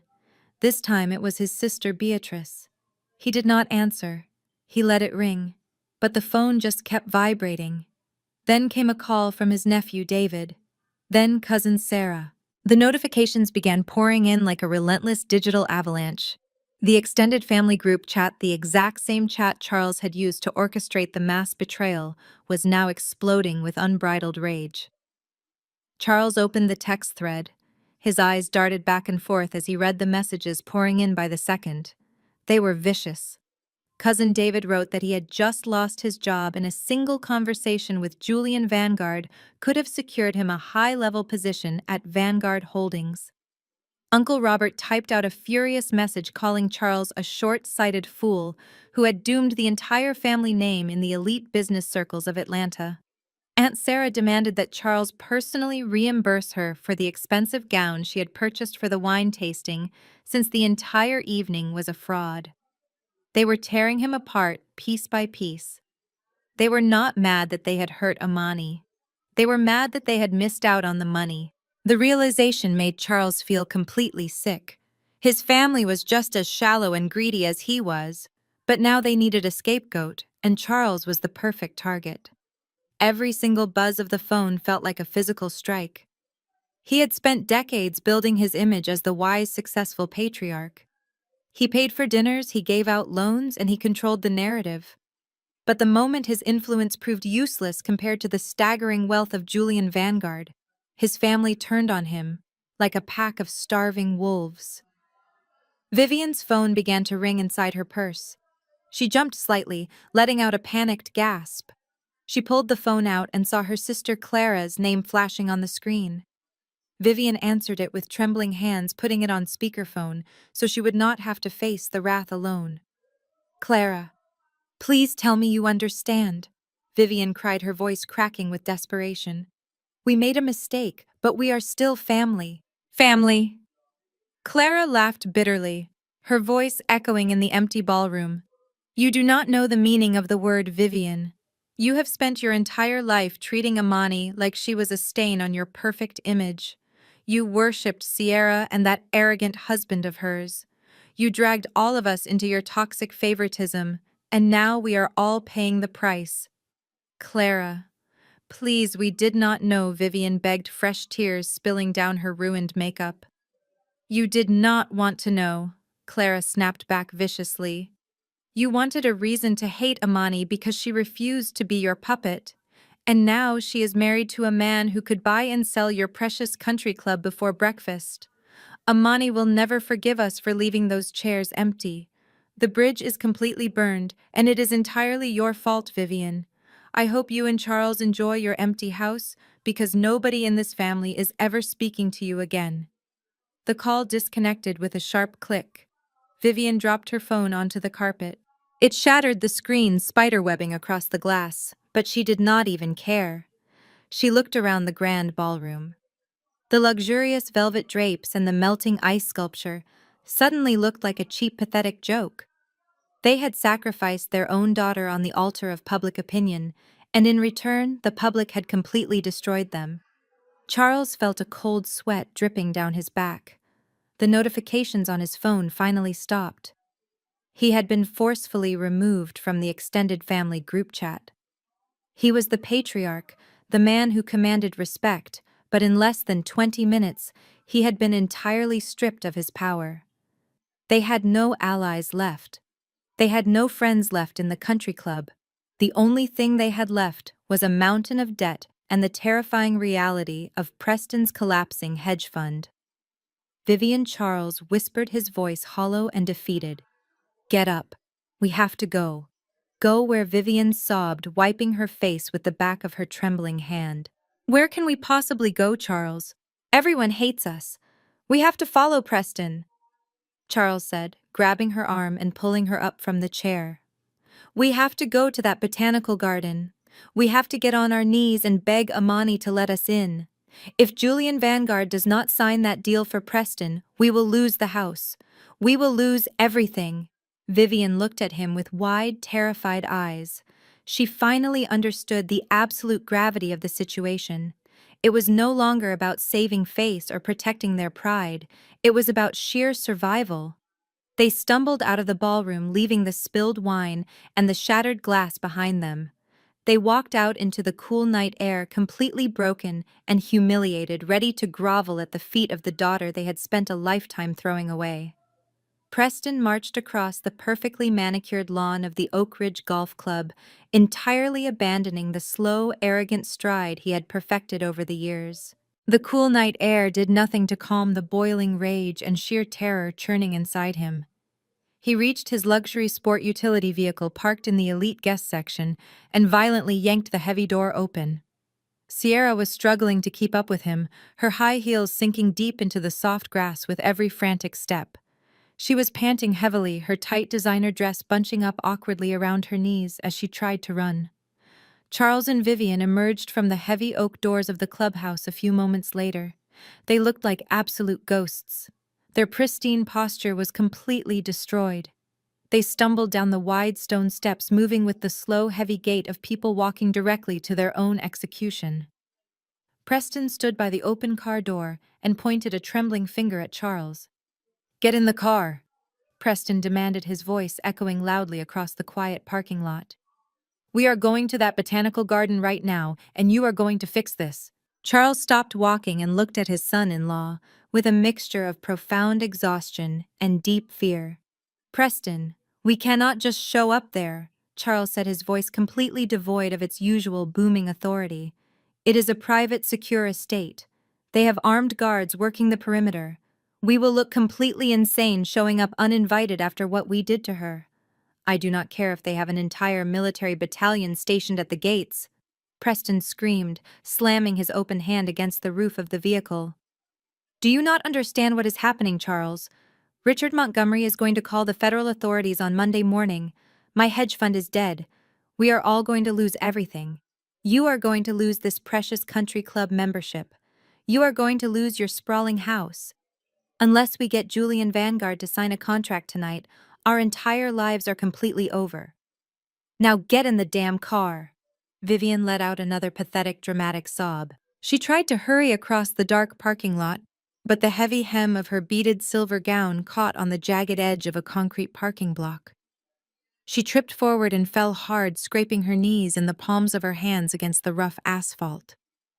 The matriarch of the family, the woman who had spent her entire life ruthlessly judging the appearance and status of others, was now crawling on the filthy ground in a torn dress. Charles reached down to help his wife up, but his hands were shaking so badly he could barely grip her arm. Sierra stood by the passenger door, crying hysterically, smearing her expensive mascara down her cheeks. The polished, perfect image this family had maintained for decades was completely eradicated, replaced by sheer, animalistic panic. They scrambled into the massive vehicle like terrified refugees. Vivian sat in the back seat, weeping loudly into her dirty hands, while Charles sat next to her, staring blankly at the leather headrest in front of him. Sierra took the passenger seat, gripping the door handle tightly as Preston started the engine. He slammed the gear shift into drive and pressed his heavy dress shoe hard against the gas pedal. The tires screeched loudly against the pavement, leaving thick black rubber marks behind as the heavy vehicle lurched forward. They sped out of the country club parking lot, leaving their ruined social standing far behind them in the rearview mirror. The drive to the private botanical garden was a frantic, terrifying blur.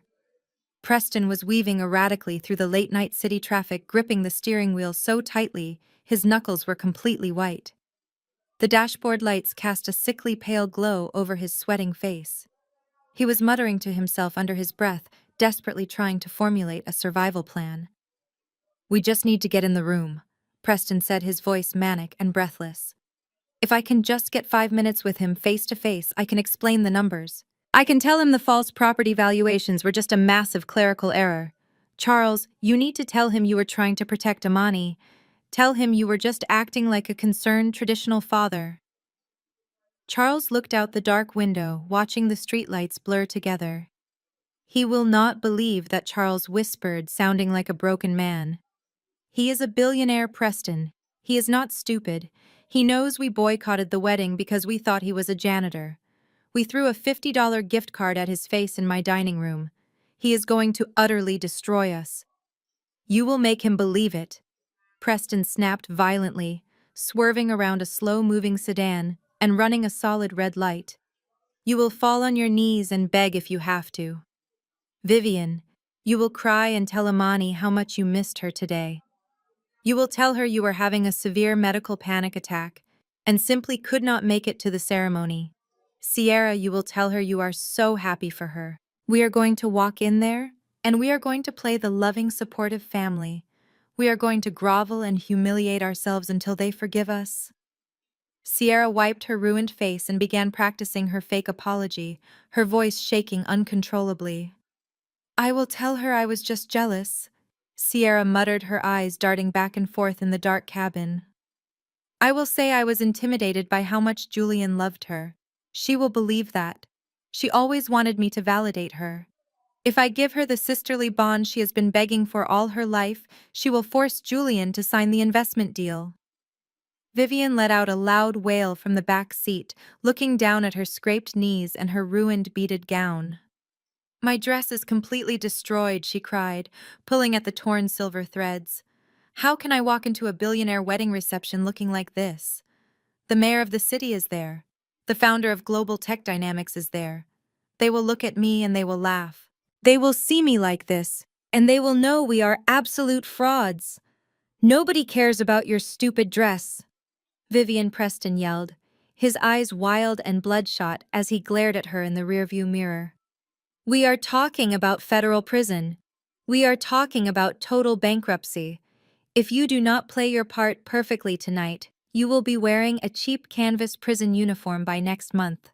So you better start practicing your tears right now. The tension inside the heavy metal box of the vehicle was entirely suffocating. They were four deeply toxic people who had spent their entire lives treating others like worthless dirt, and now they were racing desperately toward the very person they had so casually discarded. They thought they held all the power in the world. They thought their white-collar status made them untouchable gods. But as Preston merged onto the dark highway heading toward the quiet outskirts of the city, the reality of their utter powerlessness finally settled over them like a heavy blanket. They were no longer the elite royal family of the Oak Ridge Golf Club. They were just desperate, terrified beggars racing through the dark, hoping to secure leftover crumbs from the table of the man they had relentlessly mocked. The towering iron gates of the private botanical garden were getting closer with every passing mile, and their pathetic scramble was about to collide with a massive, impenetrable wall. The heavy sport utility vehicle skidded to a sudden halt in front of the massive wrought iron gates of the private estate. The headlights illuminated the towering stone pillars and the thick steel bars that completely blocked their path forward. The estate was completely surrounded by a high brick wall topped with security cameras and motion sensors. The luxury they were used to at the country club was soft and welcoming, but this was a fortress. It was a physical manifestation of the immense wealth and power that Julian Vanguard possessed. Preston gripped the steering wheel, his chest heaving as he stared at the imposing barrier. He rolled down his window, letting the cool night air rush into the stifling cabin of the vehicle. 3 security guards stepped out from the shadows of the stone pillars. They did not look like the elderly men who manned the front desk at the golf club. These men were built like military contractors wearing sharp black suits with discreet earpieces and tactical flashlights hooked to their belts. They moved with absolute precision and completely lacked any sense of customer service urgency. The lead guard walked slowly up to Preston's window, shining a bright, narrow beam of light directly into Preston's sweating face. Preston squinted, raising a trembling hand to shield his eyes.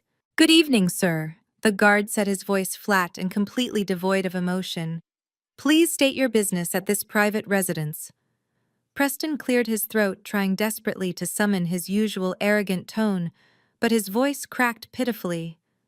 "Good evening," Officer Preston began, wiping the sweat from his forehead. "We are here for the wedding reception. We had a slight family emergency, and we are running a bit late, but we need to go inside immediately to speak with the groom. It is a matter of extreme financial importance." The guard did not even blink. He reached into his jacket pocket and pulled out a digital tablet. "Name, please," the guard asked, tapping the screen.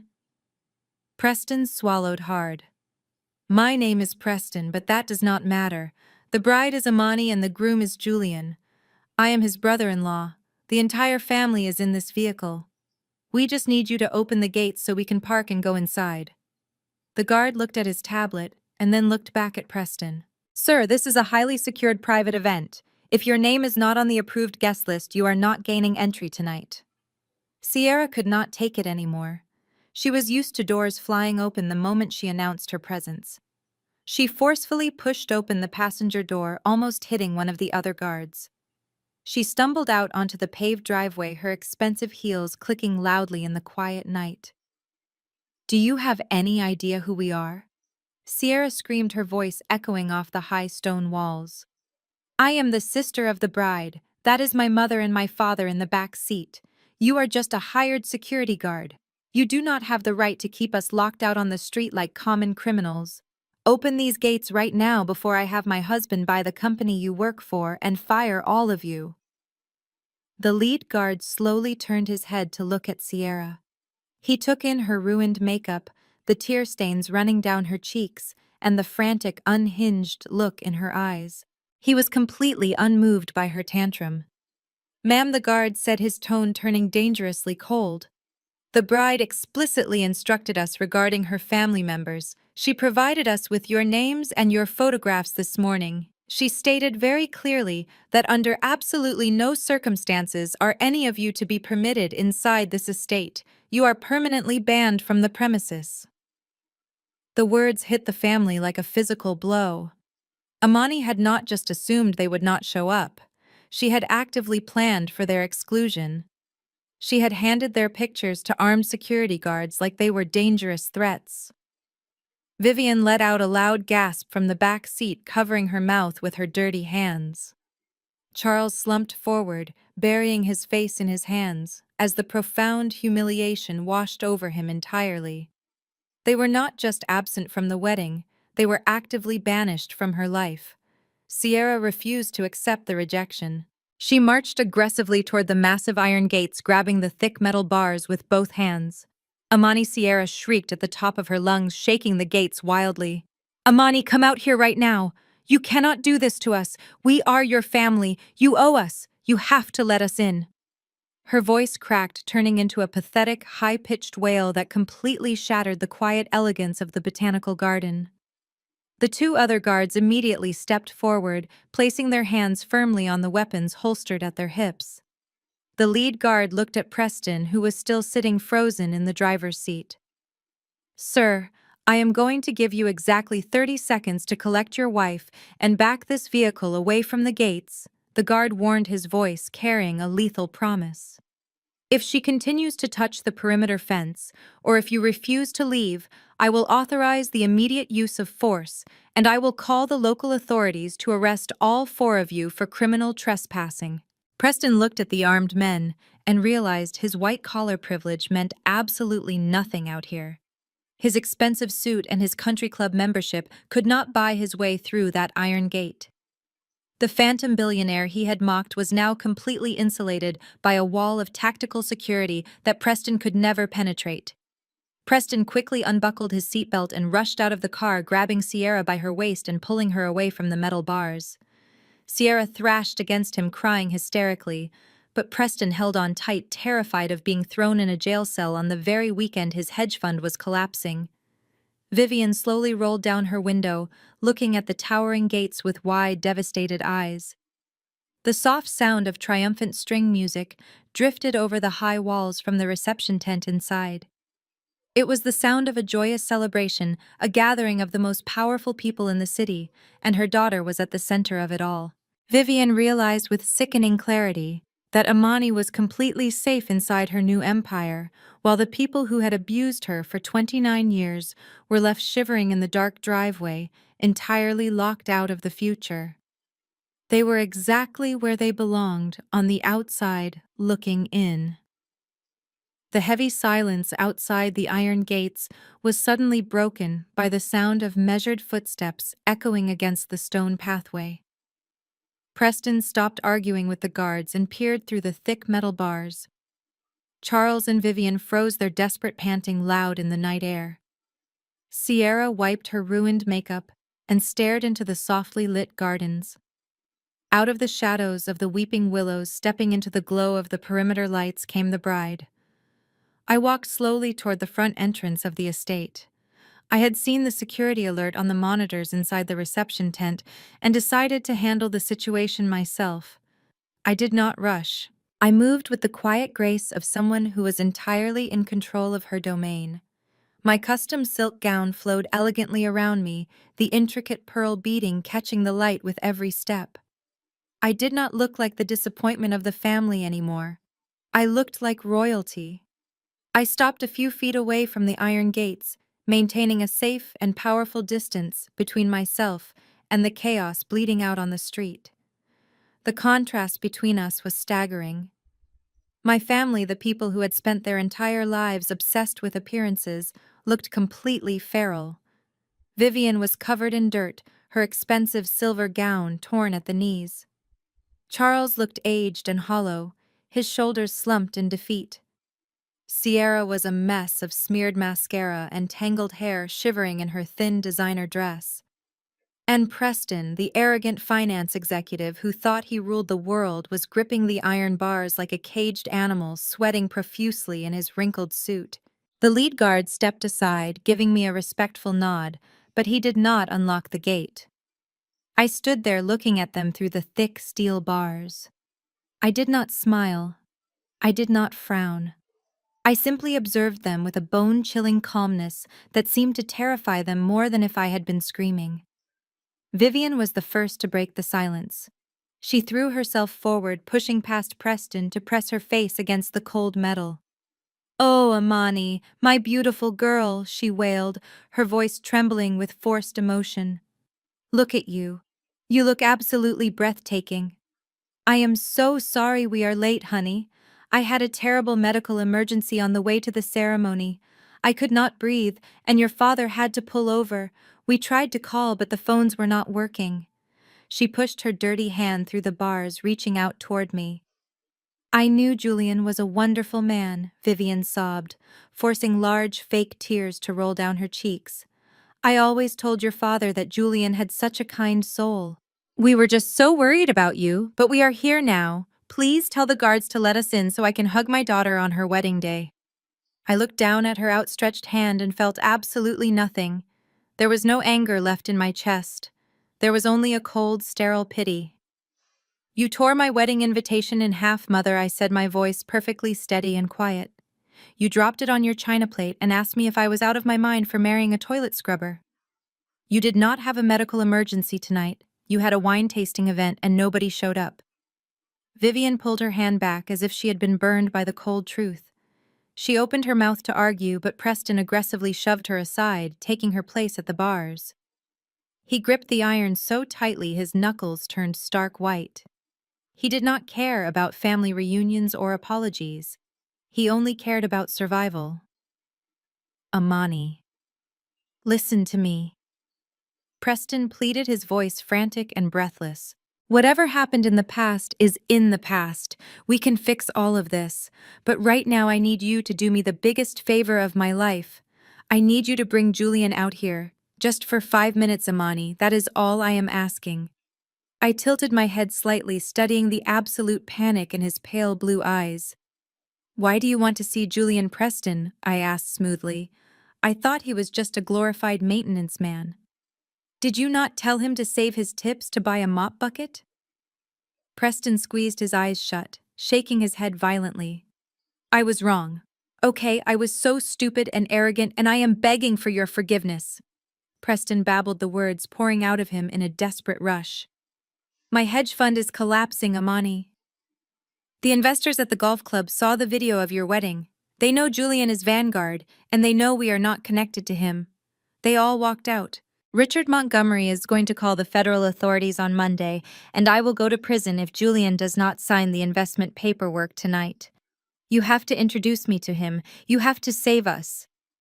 Sierra stepped up behind him, her voice trembling as she tried to play the victim. "Amani, please," Sierra cried out, gripping the stone pillar for support. "I am your sister. We grew up together. You cannot just leave us out here on the street like garbage. You are punishing me because Mom and Dad always liked me more. That is not my fault. Please just let us in, and I promise I will make it up to you. I will do whatever you want." I looked at Sierra and felt a deep sense of closure.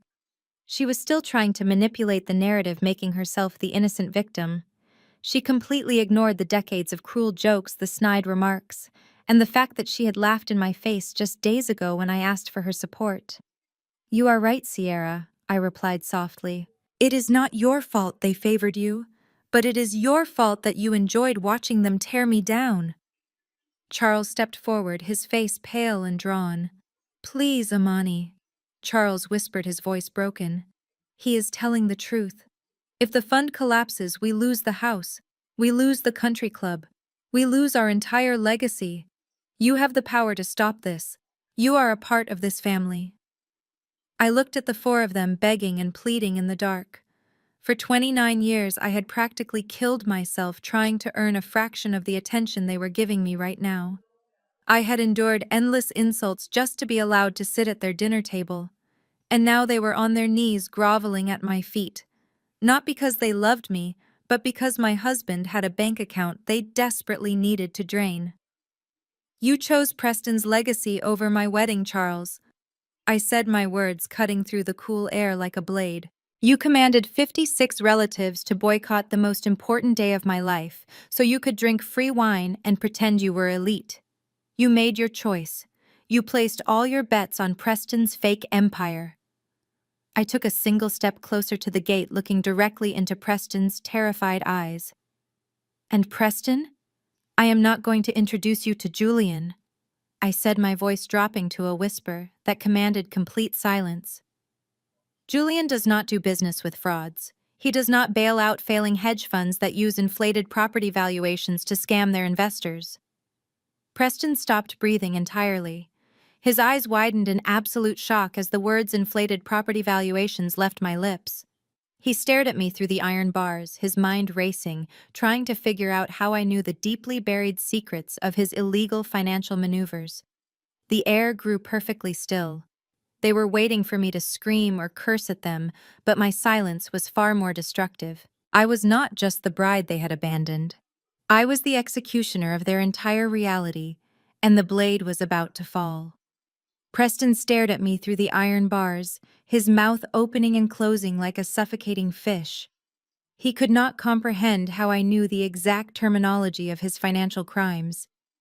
Before he could even formulate a pathetic lie, the sound of slow, deliberate footsteps echoed behind me on the stone pathway. The 3 armed guards immediately stood taller, adjusting their posture in a show of absolute respect. I did not need to turn around to know who was approaching. The heavy scent of expensive cologne and the warm, comforting weight of a hand resting gently on my lower back told me my husband had arrived. Julian stepped out from the shadows and stood right beside me under the glow of the perimeter security lights. He looked magnificent in his midnight blue bespoke tuxedo, entirely unbothered by the frantic energy radiating from the other side of the gate. He did not look at Charles or Vivian, who were practically vibrating with nervous terror. He did not even glance at Sierra, who was wiping her running mascara and staring at him with her jaw hanging slack. Julian focused his intense, unwavering gaze entirely on Preston. The silence that followed was heavy and electric. Preston took a small, involuntary step backward, his hands finally releasing their white-knuckled grip on the iron bars. He looked at the man he had called a toilet scrubber just days ago and realized he was standing face to face with the architect of his own destruction. Julian slowly reached into the inner breast pocket of his tuxedo jacket. His movements were smooth and unhurried. He pulled out a small rectangular object. It was the $50 Starbucks gift card that Preston had tossed across my parents' mahogany dining table. Julian looked at the green plastic card for a brief moment before crouching down slightly. He slid the card through the narrow gap at the bottom of the iron gates. The plastic scraped softly against the stone, stopping exactly at the tip of Preston's ruined Italian leather shoes. "I appreciate the early wedding present, Preston," Julian said, his voice deep and completely devoid of warmth.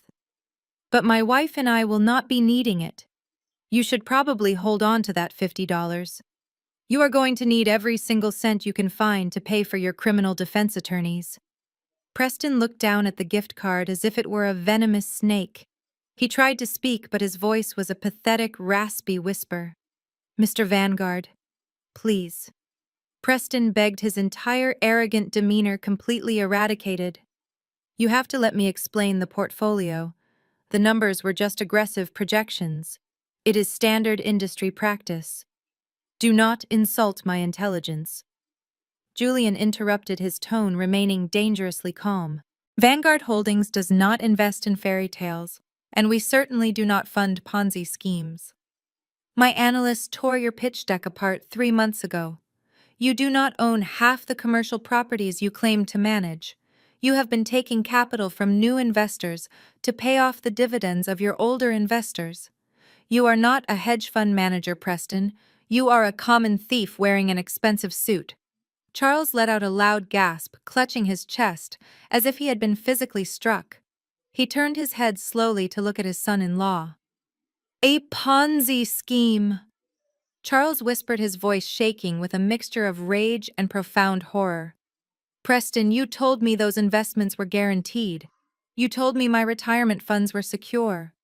Preston ignored Charles entirely, keeping his desperate, pleading eyes locked on Julian. We can restructure. Preston babbled, sweat dripping off his chin. I can sign over my voting rights. I will give you majority equity. Just sign the Lifeline document tonight. You have the capital. 50 million is nothing to you.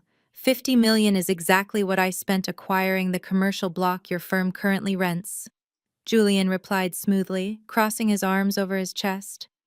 I am your new landlord, Preston. I know exactly how far behind you are on your lease payments. You hosted that pathetic wine tasting event tonight, knowing perfectly well that my office had formally rejected your proposal weeks ago. You lied to every single person in that country club just to buy yourself a few more days of freedom. Sierra let out a loud, piercing sob, grabbing Preston's arm. Tell him he is lying! Preston, she shrieked, her voice completely unhinged. Tell him we are rich. Tell my father you did not lose our money. Preston could not even look at his wife. He just stared at the gift card lying on the dirt. The facade was entirely dismantled. He had spent years pretending to be a titan of industry, looking down on anyone who worked with their hands. He had convinced my parents to worship him and discard me, all based on a massive financial lie. And now the man who actually built things, the man who truly possessed the power Preston so desperately craved, had just exposed him as a total fraud in front of the entire family. Vivian let out a low, agonizing moan, sliding down the stone pillar until she was sitting on the cold, hard ground. She realized that the golden child she had worshipped had married a criminal. Her entire social standing, her wealth, her future, it was all built on stolen money. She had ruined her relationship with her only honest daughter to protect a thief. The irony was suffocating. Charles just stood there, staring blankly at Preston, his mind completely broken by the reality that his trusted son-in-law had stolen his savings. Julian looked at the four of them, shivering in the cool night air. You demanded respect because you thought your zip code made you superior, Julian said, his voice carrying the heavy weight of finality. But out here in the real world, respect is earned through integrity. You have none. You threw my wife away because she refused to bow down to your fake empire. And now you get to watch your own empire burn to the ground from the outside looking in. Julian wrapped his arm tightly around my waist, pulling me slightly closer to him. He looked at Preston with eyes that offered absolutely no mercy. My firm was never going to save you. Julian continued, his words slow and deliberate. We saw the gaping holes in your ledger the second your proposal landed on my desk. But we were not the ones who found the initial discrepancies. We were not the ones who connected the dots and compiled the evidence of your massive fraud. I am just the man who refused to fund your crimes. Preston looked up, his pale eyes darting frantically between Julian and me. What do you mean? Preston asked, his voice cracking. If Vanguard did not audit my books, then who did? How do you know about the specific valuations? Julian looked down at me, a proud, genuine smile breaking through his stoic expression. He kissed the side of my head before looking back at the pathetic group of people standing on the other side of the iron bars. He did not raise his voice, but his words echoed loudly in the silent night. You really should have paid more attention to what your sister actually does for a living, Julian said, looking directly at Sierra and then at Charles. You spent her entire life calling her a disappointment because she became a commercial real estate appraiser. You thought her job was beneath you. You thought she just looked at dusty warehouses. The realization began to slowly creep over Preston's face. The color drained completely from his cheeks, leaving him looking like a walking corpse. He looked at me, his mouth opening in silent horror as the pieces finally clicked together in his terrified mind. You submitted the whistleblower report. Preston breathed out, his voice shaking so badly he could barely form the words. It was you, Amani. You sent the file to the Securities and Exchange Commission. I stepped out from under the protective weight of Julian's arm and walked right up to the iron bars. I did not break eye contact with him. I wanted him to see the absolute certainty in my face. I wanted him to know that the woman he had spent years degrading was the exact architect of his federal downfall. You made a very critical mistake, Preston. I said, my voice steady and cold. You loved to brag. You loved to sit at my father's dining table and boast about the specific commercial properties your fund was acquiring. You thought I was just tuning you out. You thought I did not understand the big words you were using because I was just a lowly appraiser. But I know the commercial real estate landscape of this city better than anyone. I walk those buildings. I inspect their foundations. I know their true market value down to the last square foot. Preston grabbed the iron bars again, his legs trembling so violently it looked like he was about to collapse. Sierra stared at me, her eyes wide with a terrifying new understanding. Charles stepped forward, his mouth hanging open as he listened to me dismantle the empire he had worshipped. 6 months ago, you bragged about purchasing the old industrial complex on the south side. I continued watching the sheer terror multiply in Preston's eyes. You told my father your fund valued it at $40 million, and you were using it as collateral to secure a massive loan. But I appraised that exact same property 2 years ago for a different client. It sits on a designated floodplain. The foundation is cracked. The roof is completely compromised. The maximum market value is barely $8 million. Vivian let out a sharp gasp from her place on the ground. Charles looked at Preston, the betrayal burning in his eyes as he finally understood the magnitude of the lie. When I heard you say 40 million, I knew immediately that you were cooking your books, I said. So I started digging. I pulled the public records for every single property you ever mentioned at family dinners. I pulled the tax assessments, the zoning permits, and the historical sales data. I spent weeks compiling a complete dossier of your entire portfolio. You did not just inflate the values, Preston. You completely fabricated tenant leases to show projected income that did not exist. You built a $50 million house of cards on a foundation of pure federal fraud. Preston let out a pathetic whining sound, shaking his head side to side. No, Amani. Please. He begged, his voice cracking into a high-pitched sob. You do not understand the pressure I was under. The board was demanding returns. I had to make the numbers look good on paper just temporarily until the market bounced back. The Securities and Exchange Commission does not care about your temporary pressure, I replied smoothly. I submitted the entire dossier to them anonymously 3 weeks ago. I included every piece of evidence, every fraudulent appraisal, and every fake lease agreement. I also made sure to send a blind copy directly to the Risk Management Department of Vanguard Holdings because I knew you were trying to use my husband's capital to cover up your crimes. Julian stepped up beside me, looking down at the broken man on the other side of the gate. My compliance team verified her findings within 24 hours. Julian added, his deep voice echoing in the quiet night. That is why your calls were ignored, Preston. That is why your emails went straight to our legal department. We do not do business with criminals. We were just waiting for the federal investigators to finish building their case before we formally cut all ties. The reality of his situation finally crushed whatever remaining strength Preston had left. His knees buckled completely. He collapsed onto the rough asphalt, scraping his expensive suit pants against the dirt. He grabbed the bottom of the iron gates, pressing his sweating forehead against the cold metal. He was sobbing loudly, his broad shoulders heaving as he groveled at my feet. The arrogant white-collar executive who had tossed a $50 gift card at me was now begging for his life in the dirt.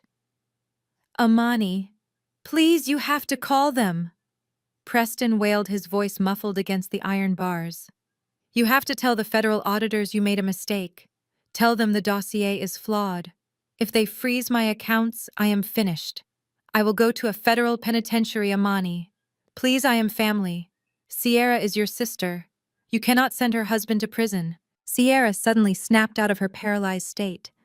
The word prison echoed in her mind, shattering her delusion of a perfect, wealthy life. She lunged forward, grabbing Preston's shoulder and violently yanking him backward. "You lied to me," Sierra screamed, her voice completely unhinged. "You told me we were richer than Julian. You told me we were untouchable. Now you are going to prison and taking my entire reputation down with you." Preston ignored his hysterical wife, crawling back to the gate to look up at me with pathetic, desperate eyes. "Please, Amani," he begged again, tears streaming down his face. "I will do anything." I looked down at the man kneeling in the dirt. "You cannot retract the truth from the federal government, Preston," I said, my voice entirely devoid of sympathy. "The investigation is already active, your fund is completely dead, and the saddest part is that you could have avoided all of this if you had just possessed an ounce of humility. If you had just respected the career I chose, you would have never bragged about your crimes in front of me. You handed me the exact weapon I needed to destroy you, and you were too arrogant to even realize it." Charles stood motionless, staring at his daughter. The daughter he had deemed a failure. The daughter he had banished from his social circles had just single-handedly dismantled the most powerful financial executive he knew. She had not done it with a loud argument or an emotional outburst. She had done it with ruthless, calculated intelligence. My father's face crumpled as he realized the true power I wielded. He had bet his entire legacy on the wrong horse, and now the race was over. I watched Preston weep against the cold iron. He was completely broken, stripped of every title and every inflated dollar he had ever claimed to own. For years he had sat at the head of our holiday tables dictating what success looked like. He had made me feel incredibly small, making jokes about my sensible clothes and my dusty work sites. He had convinced my parents that his way was the only way to matter in this world. Now his entire world was reduced to the rough pavement outside my wedding reception. Sierra fell to her knees next to him, not to comfort him, but because her own legs could no longer support the weight of her collapsing reality. She buried her face in her hands, sobbing uncontrollably as she realized her country club lifestyle, her designer wardrobes, and her wealthy friends were all about to vanish into thin air. The federal government would seize everything they owned to pay back the defrauded investors. She was going to be left with absolutely nothing. I looked at my mother Vivian, who was still sitting in the dirt. She was staring at me as if she was looking at a complete stranger. In a way she was. The obedient, quiet daughter who absorbed their emotional abuse was dead. She died the moment Vivian tore that wedding invitation in half. The woman standing before them now was forged in the fire of their rejection. I had taken the very career they despised and turned it into an executioner's axe. I did not feel a single drop of guilt. Removing my neck from under their expensive shoes was not a crime. It was simply survival. I had finally taken my power back, and the view from the top of the empire was absolutely breathtaking. I turned my head slightly, preparing to walk back into the warm, glowing light of my reception tent to celebrate the rest of my perfect night. But my father Charles was not quite finished making terrible decisions. Charles stepped forward, his face darkening with a sudden desperate surge of anger. He could not accept that his youngest daughter, the one he had dismissed her entire life, was holding the executioner's axe. He puffed out his chest, trying to summon the booming, authoritative voice he had used to control our family for decades. "Amani, you will stop this right now," Charles commanded, pointing a trembling finger at me. "You have made your point. You have embarrassed Preston, and you have proven you are smart, but I will not allow you to ruin this family. You will call the federal investigators and you will retract your whistleblower complaint. We are your blood, and you will not destroy the legacy I spent my entire life building."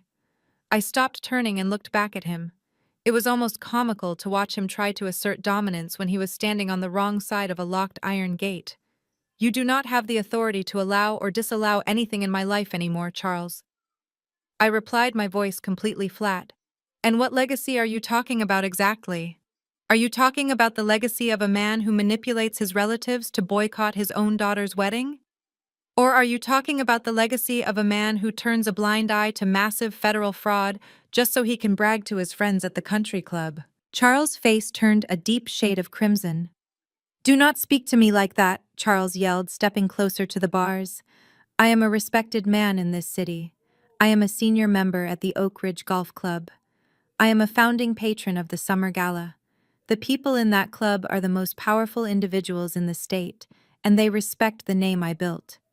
If you tear Preston down, you tear me down, and I will make sure you are entirely blacklisted from every elite circle in Atlanta. Julian let out a low, dark chuckle. It was the kind of laugh that made the air around us feel instantly colder. He looked at my father with an expression of pure, unadulterated pity. "You are in no position to blacklist anyone," Charles Julian said, stepping slightly in front of me as if to shield me from the sheer absurdity of my father's threats. "And you really should not be throwing around your status at the Oak Ridge Golf Club. It is a very precarious thing to brag about something you no longer own." Charles froze, his raised finger slowly lowering to his side. "What are you talking about?" Charles demanded, his voice losing its booming edge. "I have been a member of Oak Ridge for 20 years. You cannot touch my standing there. I have friends on the executive committee who will laugh in your face if you try to interfere with my membership." "Actually, we already did," I said, stepping out from behind Julian. I crossed my arms and looked directly into my father's panicked eyes, enjoying the sudden shift in his demeanor. "Vanguard Holdings acquired the Oak Ridge Golf Club 30 days ago. It was a quiet private acquisition. The previous management company was heavily in debt and failing to maintain the property, so Julian bought the land, the clubhouse, the golf course, and the entire operating structure for a fraction of its market value. We own the golf course, Charles. We own the dining room where you just threw your pathetic wine tasting event. We own the very chair you were sitting in when you laughed at my wedding." Vivian let out a strangled gasp, pulling herself up from the dirt. "No," Vivian whimpered, shaking her head. "That is impossible. The board of directors would never allow a buyout without consulting the senior members. The board of directors works for my husband now." I informed her, watching the utter devastation wash over her ruined face. And the very first thing Julian instructed the new financial team to do was audit the membership accounts. Charles took a step back, as if he had been physically struck. His eyes darted nervously between Julian and me. "We found some very interesting things during that audit." Charles continued, my voice echoing loudly in the silent night. "You talk a lot about your wealth and your elite status, but the truth is your finances are a complete disaster. You are drowning in debt, just like Preston. You have not paid your annual membership dues in over 14 months. You have not paid your dining tabs or your locker fees. You have been coasting by on your seniority and your aggressive bullying tactics, intimidating the junior club staff into looking the other way. You have been drinking expensive imported wine and eating caviar on a tab you cannot even afford to pay, pretending you are royalty while your bank accounts run completely dry." "That is a lie," Charles stammered, sweat pouring down his forehead, his face turning a sickly shade of gray. "We had a minor temporary liquidity issue, but I was going to pay it. The club manager knows I am good for the money. I have been a loyal patron for decades.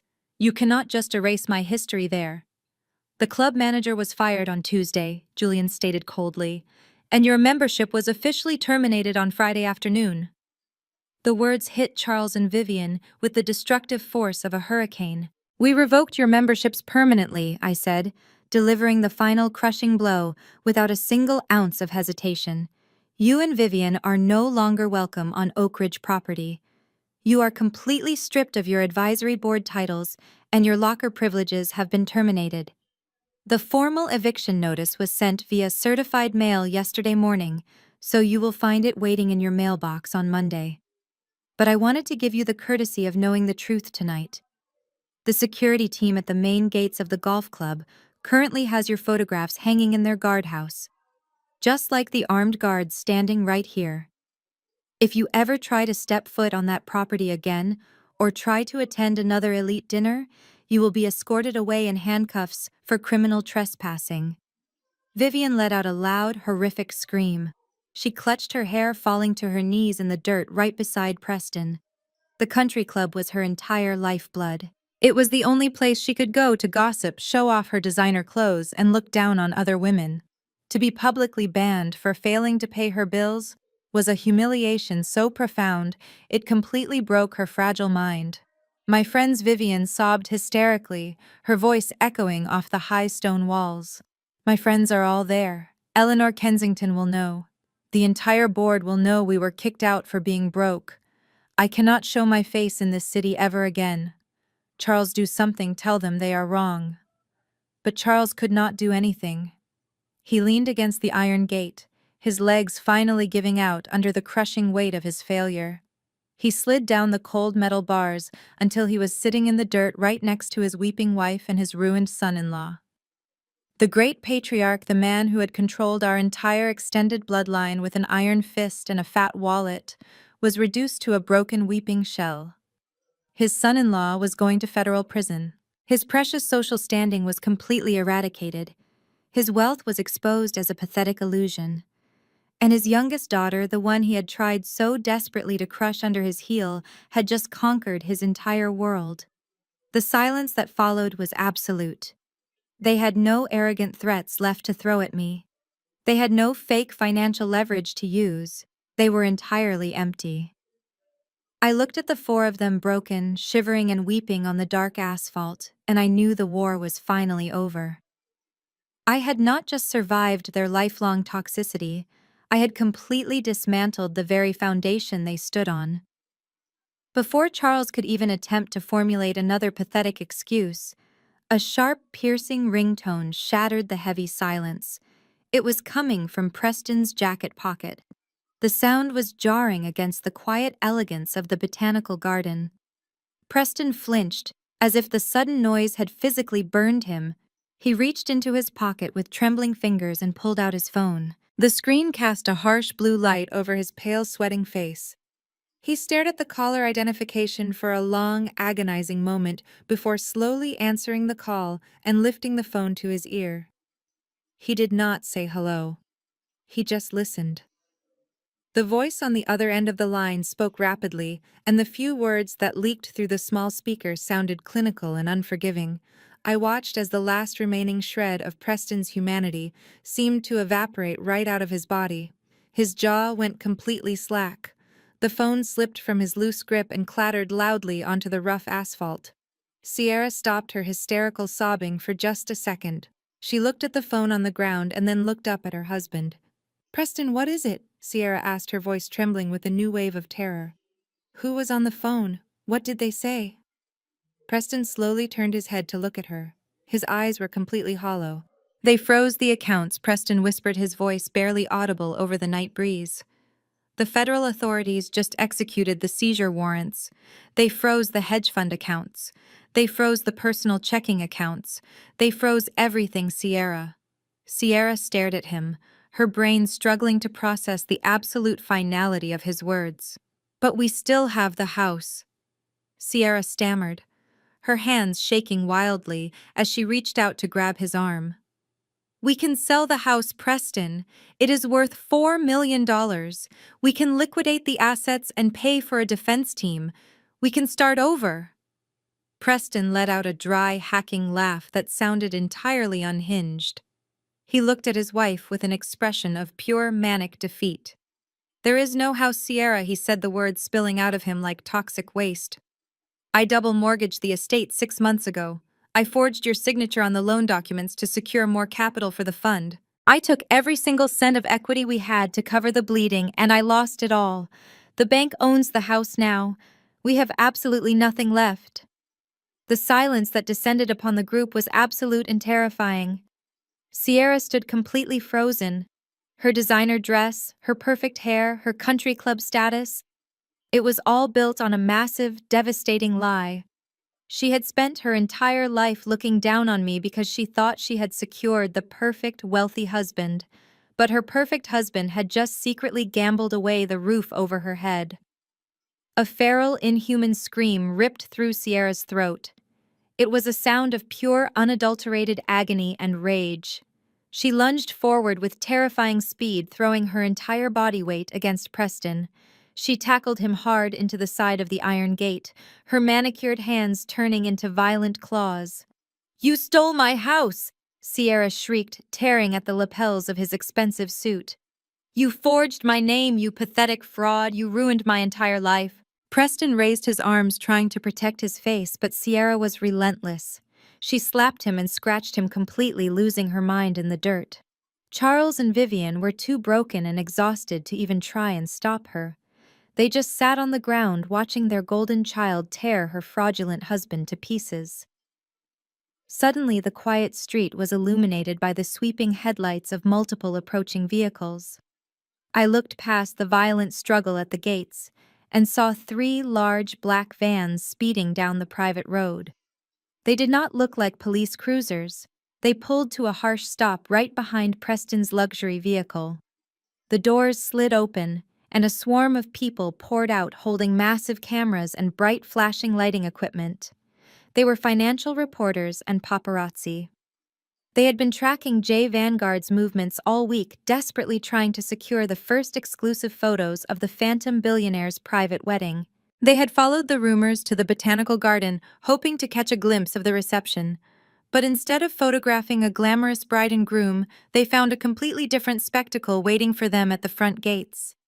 The reporters immediately recognized Preston. His face had been heavily featured in local financial magazines for years. The bright white flashes of their cameras began going off like aggressive strobe lights cutting through the dark night. They captured every single pathetic moment. They photographed Sierra screaming and physically attacking her husband. They photographed Vivian sitting in the dirt with her torn silver gown, trying to hide her face. They photographed Charles, the great patriarch, slumped against the iron bars looking like a defeated beggar. The journalists began shouting rapid-fire questions over the sound of Sierra's screams. Preston, is it true the Securities and Exchange Commission just raided your offices? Charles, what is your family doing outside the Vanguard wedding? Are you involved in the hedge fund fraud? The questions hit them like physical blows, entirely exposing their humiliation to the entire world. They were trapped. They could not escape the blinding lights and the ruthless documentation of their complete downfall. The family that had spent decades meticulously crafting a perfect, untouchable public image was now having their darkest, most pathetic moment broadcasted live to the very elite circles they worshipped. I stood a few feet away from the iron gates, safely insulated from the absolute chaos unfolding on the street. The bright flashes from the paparazzi cameras cast long, shifting shadows across the stone pathway, but the blinding light could not touch me. I watched my mother trying to hide her tear-stained face behind her dirty hands. I watched my father cowering from the reporters. I watched my sister clawing at the man who had destroyed her life. I did not feel the need to gloat. I did not need to scream at them or demand apologies. I did not need to list the decades of emotional abuse they had inflicted upon me. The universe was currently doing all the screaming for me. Standing there, looking at the pathetic wreckage of my toxic family, I realized that my anger had completely vanished. It was replaced by a profound, unwavering sense of peace. For 29 years, I had believed their narrative. I believed I was the broken one. I believed I was the disappointment who could never measure up to their impossible standards. I had bent over backward trying to shrink myself so they could feel bigger. But as I watched them scramble in the dirt under the harsh glare of the media, I finally saw them for what they truly were. They were small, insecure people who hid behind expensive clothes and country club memberships because they had absolutely nothing of value inside their souls. Julian stepped slightly closer, his arm sliding down from my waist to gently interlock his fingers with mine. His grip was warm and grounding, anchoring me to the beautiful reality we had built together. He did not say a word. He just looked down at me, his eyes reflecting the soft glow of the perimeter lights. He knew exactly what this moment meant to me. He knew I was finally letting them go. I gave his hand a gentle squeeze. I did not look back at Charles or Vivian. I did not look at Sierra or Preston. I slowly turned my back on the iron gates and the flashing cameras. The lead security guard saw my movement and immediately pressed a button on his tactical radio. The heavy steel mechanism inside the stone pillars engaged with a deep, resonant clunk. The massive iron gates began to slowly slide together. The grinding sound of the metal was heavy and final. As the gates closed, the frantic screams of my sister and the shouting of the reporters were slowly muffled. The blinding white flashes of the cameras were cut off by the thick iron panels. The lockdown was complete. The toxicity, the manipulation, the endless cruelty was permanently locked on the outside. Julian and I walked slowly back up the manicured stone pathway. The air smelled of sweet jasmine and fresh earth again. The triumphant music from the string quartet drifted toward us from the reception tent, wrapping around us like a warm embrace. The tent was filled with people who respected us, people who built true empires, and people who knew the value of genuine loyalty. I looked down at my custom silk gown, completely pristine and untouched by the dirt of my past. I thought about the torn wedding invitations sitting on my mother's china plate. I thought about the 56 empty chairs on the ceremony lawn. They had intended for those empty chairs to be a punishment. They wanted me to feel the crushing weight of their absence, but they had fundamentally misunderstood who I was. Those empty chairs were not a punishment. They were a necessary clearing of the brush. They were the universe creating space for something entirely magnificent to grow in its place. My family had made their choice. They chose the illusion of prestige. They chose the fake wealth of a fraud. They chose the empty chairs. I chose an empire. I chose a man who saw my worth when I was covered in dust, and I chose to stand by him when the world finally saw his power. The people who tried to bury me were now the ones buried under the weight of their own greed. The story was over, and the ending was more perfect than anything I could have ever planned. In the end, my janitor took out the trash.